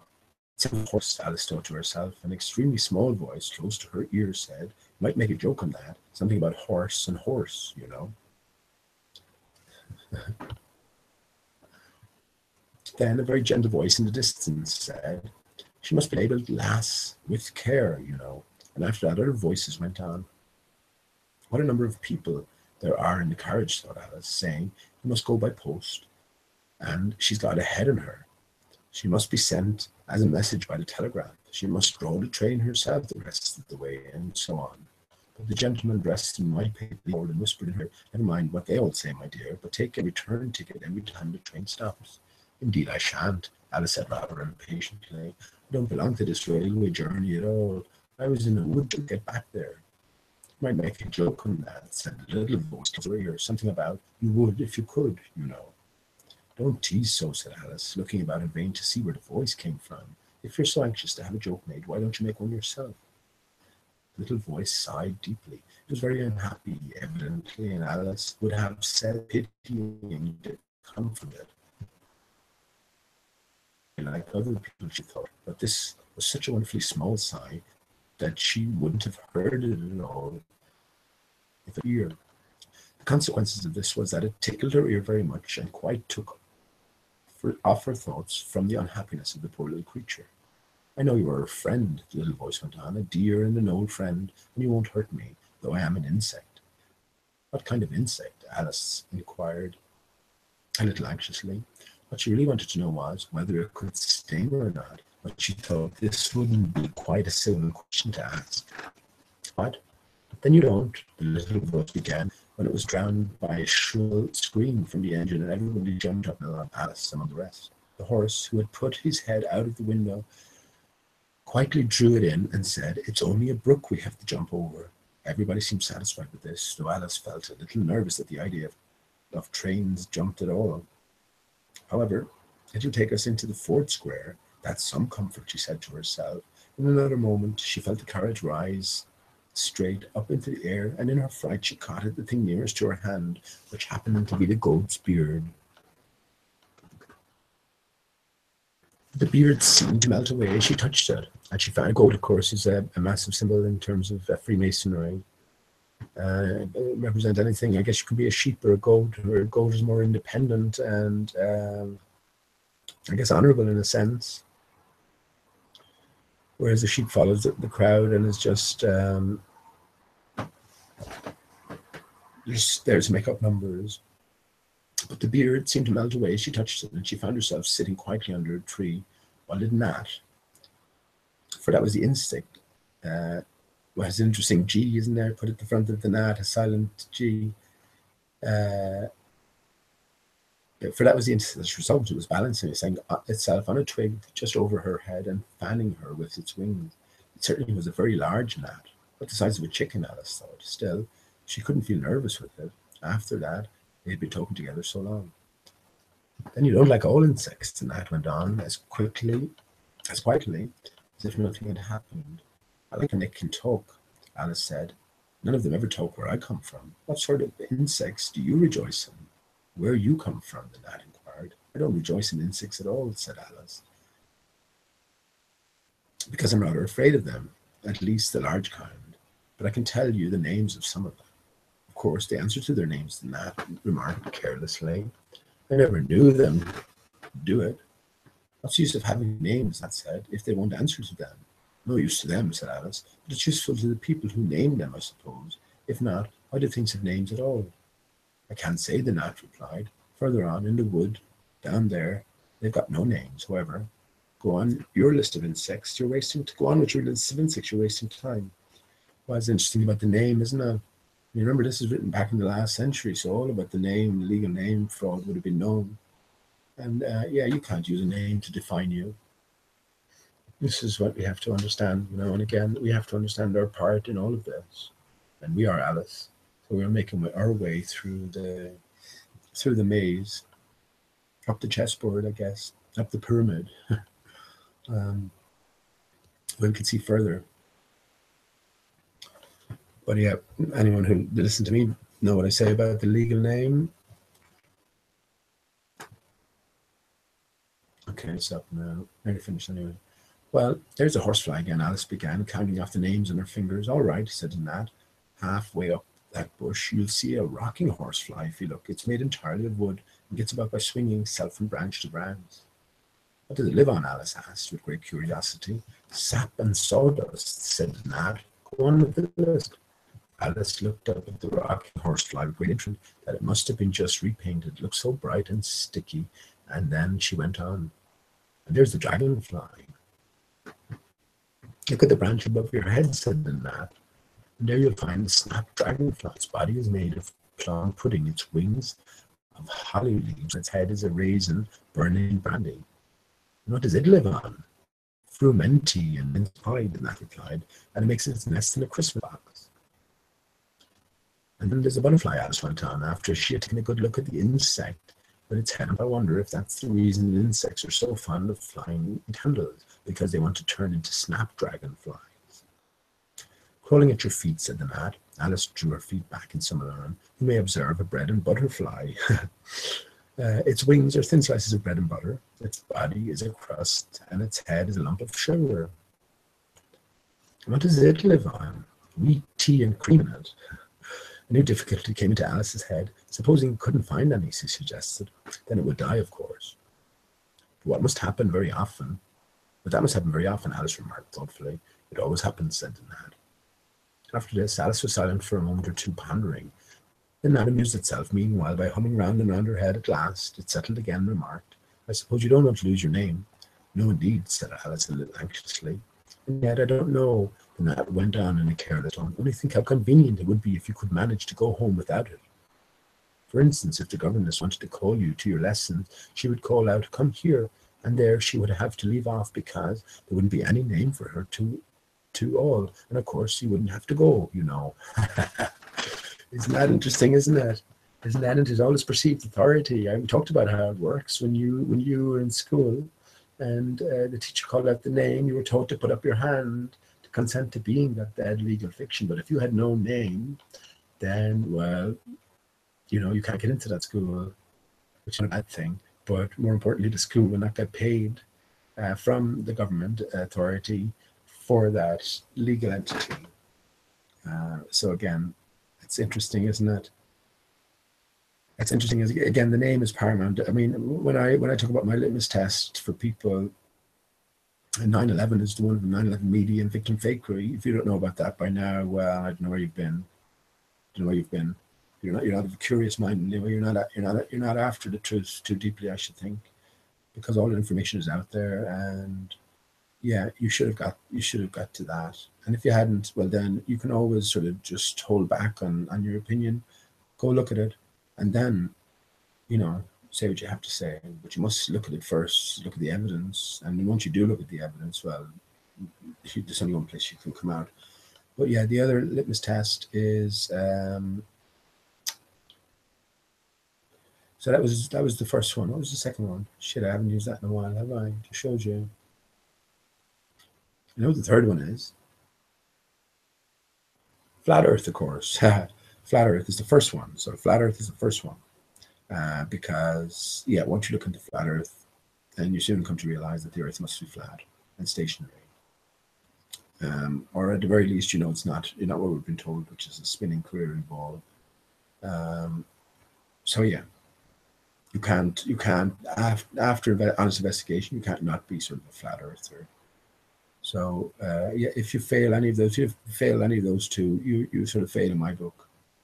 You know, you don't have it's not that you don't have a right to speak, but you don't have a right to be forceful in your opinion if you're not well versed in the evidence that's presented. And then the third one, the most important one, is the legal name fraud. You must have got to the legal name and understood that this is the linchpin, this is the lock that binds us and the key that frees us. And again, yeah, if you didn't have a name, it doesn't mean you don't exist, right? You know, the legal name is the fiction here, not you. You're the reality. You can never be defined by a name. So again, for this to be pointed out here, you can be sure it's pertinent. And again, this is chapter 3. So that's why I read 3 chapters, and I will get through this in four sittings. So I expect pertinent things within this chapter. And again, I'll just read it and I'll have a think about it later on, see whatever occurs. You can see it's sort of a trip through the landscape. Alice is making herself familiar with the lie of the land, if you will. Hopefully, chosen term there, the lie of the land. Who am I talking to here? It seems like mostly bowler adherents in the chat. So I mean, I'm not talking to ye, and because even if you agreed with me, you wouldn't say it, you know, and that doesn't take me anywhere, I guess.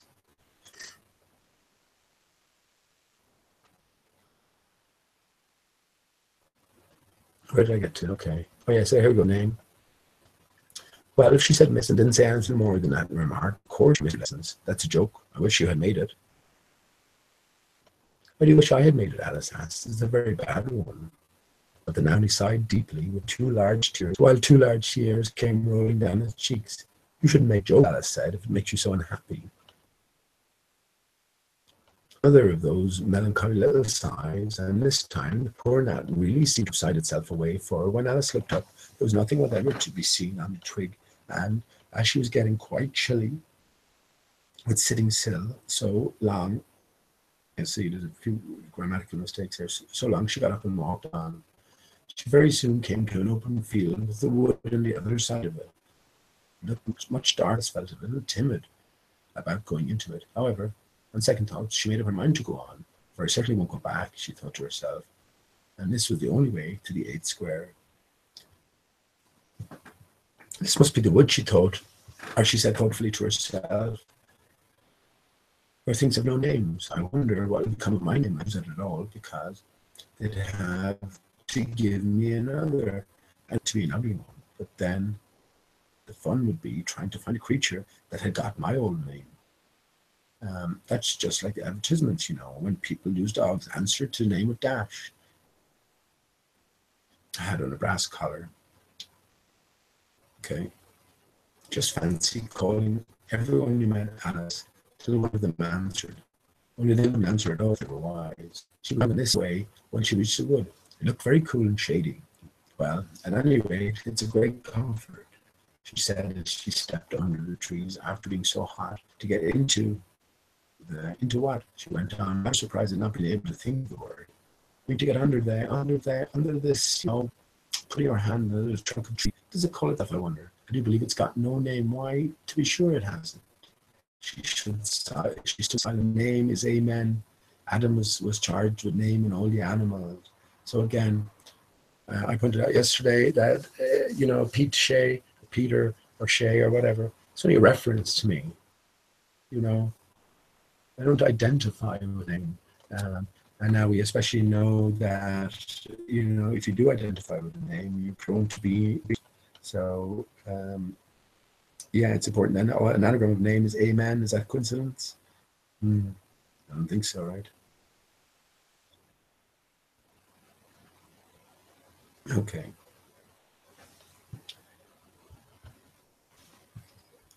She stood silent for a moment, thinking. Then she suddenly began again. Then it really has happened, Troy. And who am I? I will remember if I can. I'm determined to do it. But being determined didn't help much. And all she could say after a great deal of puzzling was, oh, it begins with L. Okay.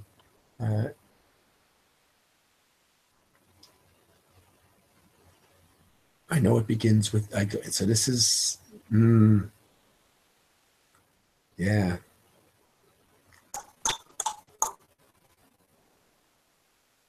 After a great deal of puzzling, it begins with L. So we know L is the 12th letter. So that might be a little clue. Again, we're in chapter 3. So that might be a little direct clue as to where we might begin in this last piece of the puzzle. But that's just to bear in mind. Just then a fawn came wandering by. It looked at Alice with its large, gentle eyes, but didn't seem at all frightened. Here then, Alice said, as he held out her hand, as she held out her hand and tried to stroke it, but it only started back a little, and then stood looking at her again. What do you call yourself? The fawn said at last. Such a soft, sweet voice it had. I wish I knew, thought poor Alice. She answered rather sadly. Nothing just now. Think again, it said. That won't do. Alice thought. Nothing came. Please, would you tell me what you call yourself? She said timidly. I think that might help a little. I'll tell you. Or you move a little further on. The fawn said. I can't remember here.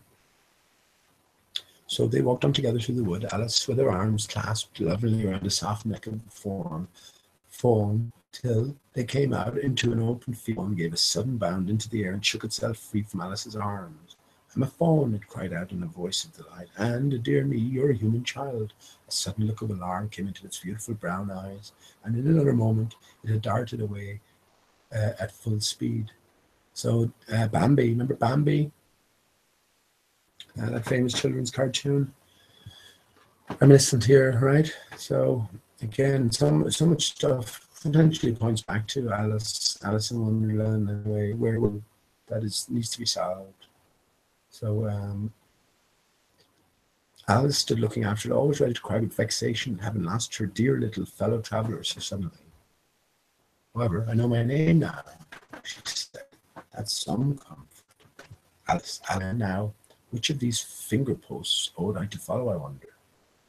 It was not a very difficult question to answer, as there was only one road through the wood, and the two finger posts both pointed along it. I'll settle it, said Alice to herself, when the road divides and they point different ways. Two roads diverge in yellow wood, right? And that has made all the difference. This did not seem likely to happen. She went on and on a long way, but wherever the road divided, there was sure to be two finger posts pointing the same way, one marked to Tweedledum's house, and the other to the house of Tweedledee. I do believe, said Alice at last, that they live in the same house. I wonder I never thought of that before, but I can't stay there long. I'll just call and say, how do you do?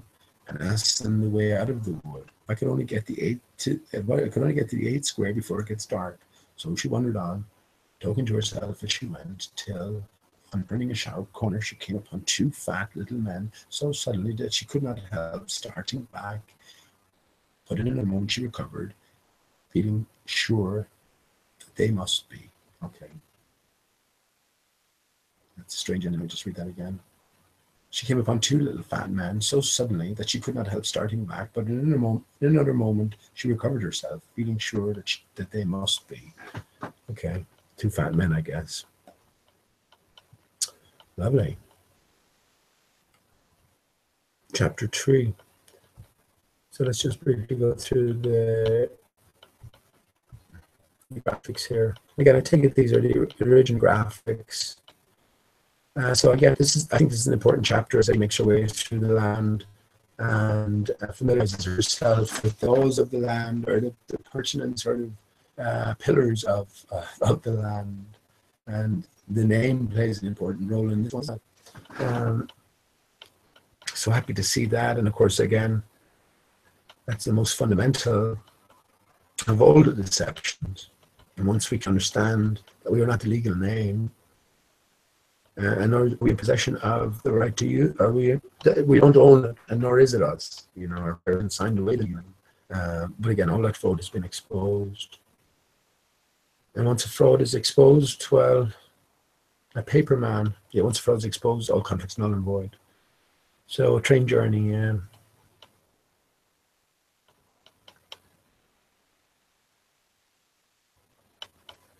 Again, others listening, things might occur to them. I think I'm definitely happy I read this. This is, yeah, without the half of the book, the first half wouldn't sort of make sense. But again, I don't think we need too many of the lessons that will be can be linked from it anyway at this stage. I don't think we need too many of them. But again, yeah, that's 3 chapters gone. So I'll be to it in a few days, and yeah, I'm enjoying reading it. So again, puns and wordplay is important, and yeah, we would do well to realize the lie of the land and how things actually work in this wonderland, or through the English we find ourselves. We have mistakenly described as reality, or had described to us as reality. So I wonder what's significant about a gnat. The gnat seems to be a significant character. I mean, all these characters is, oh yeah, but they, you know, they're all representative of something. I'm sure there's a big history. Of course, we can see the capital G with the gnat here. I mean, why would you need a capital G? It's not required here according to the rules of grammar. So bread and butter flying, right? Cool.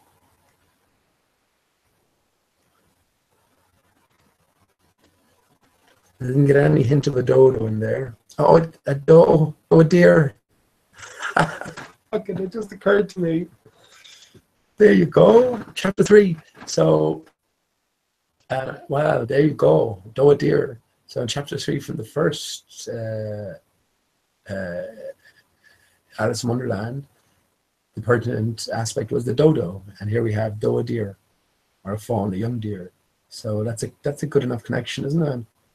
It all makes sense now, isn't it? If we didn't know about the doe's significance, this wouldn't make much sense. But you can see how in that light it makes some sense. So nice, just let alone that realization, doe, deer, female deer. Excellent. All right. I don't know much else to say. Nothing else is occurring to me too much. The horses play an important role in Gulliver's Travels as well. The Houahams, they're called. The Houahams, the HHs.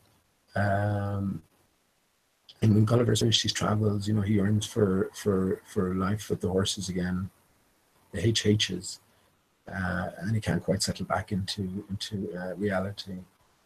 He has a taste of the other side, but other than that, really, yeah. So I'm going to leave it there for this evening. Any thoughts to share in the chat? Great. I'm sure it's a disaster zone, so I'll have to think about what to do. Really, I really will.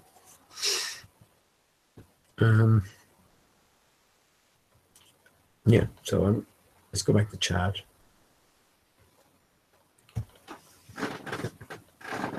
Oh, Jesus. Sam, you don't have to be bothered about using the wrench. I mean, I didn't give you a wrench for it. In other words, for you to just stay around and you have to moderate this place. Not really. I just gave you a wrench more so I was talking to you for the first time over in James, or not talking to you, but I know you're a flat earther.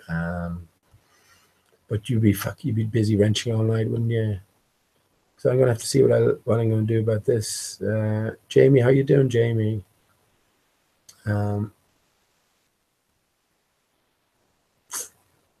Okay. Oh, Paper talking about his cancer again. Is that okay?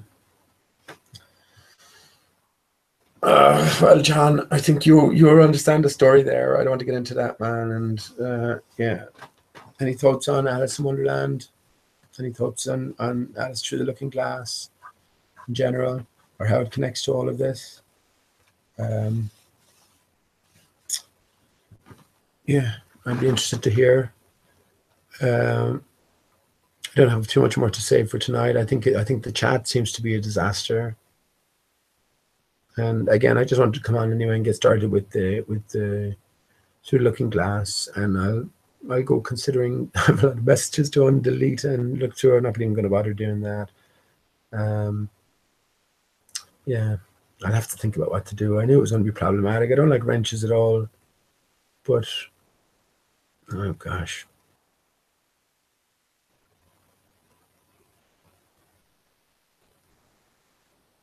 Adam says, what the fuck, Pete? Letting some random, no content time me out. Okay, I understand. A troll isn't even commenting in chat unless it's to ban someone. Well, San says he's 3,000 subs, so that's a difficult one. San, we don't even know each other, so I mean, I didn't mean to put any burden on you, but you can see there's lots of nonsense. And same with you, John. I don't know what to do about this now. I really don't. I don't know. I don't know. I knew it was going to be problematic with the wrenches. But then if you take away all wrenches, what happens? Maybe it would go better. I don't know. I'm sort of not too bothered at the minute, actually. You know, but again, I would wish it's not going to be everyone's cup of tea. It's definitely not going to be many people's cup of tea at this stage. So, well,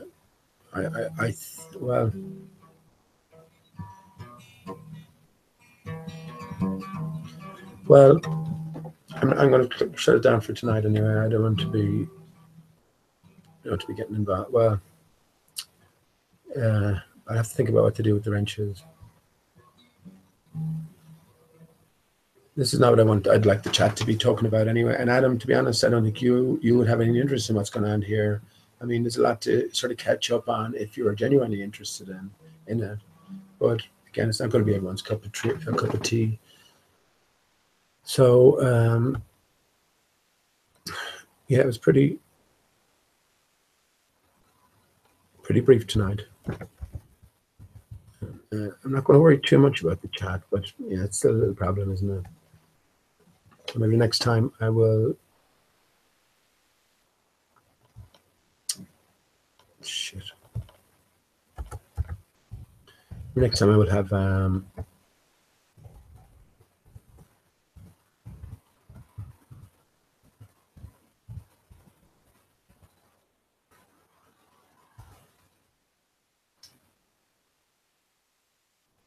maybe next time I'll have a better idea of just what's the best way to deal with the chat things. Right, let me.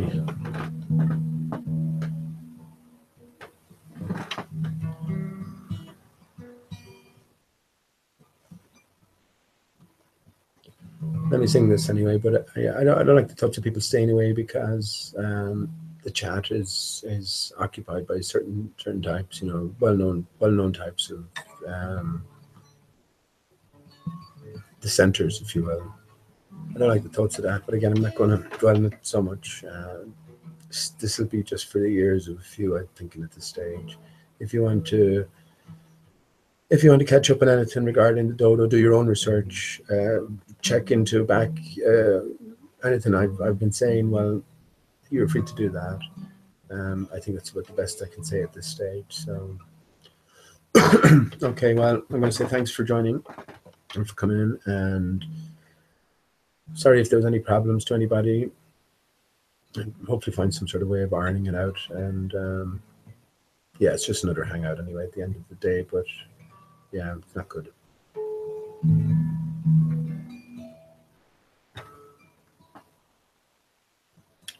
Looking forward to continue reading Alice in the Looking Glass now, maybe just mulling over what I've read already.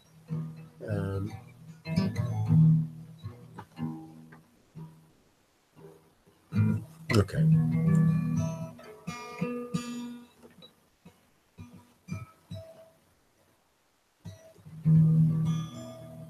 Oh, of all the money that ever I had, I spent it in good company,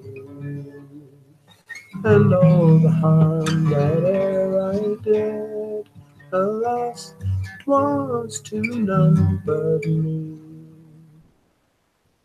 For all I've done for want of wit, to memory now I can't recall. So fill to me the parting glass. Good night, and joy be with you. Oh, all the comrades that e'er I've had, they are sorry for my going away. And all the sweethearts that e'er I've had, they wish me one more day to stay. But since it falls into my lot that I should rise and you should know, I would gently rise and I'd softly call good night, and joy be with you.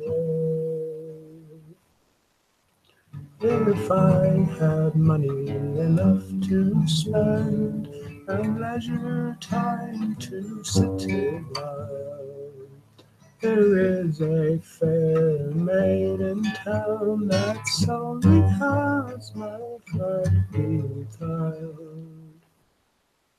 Her rosy cheeks, her ruby lips, I swear she has my heart in thrall.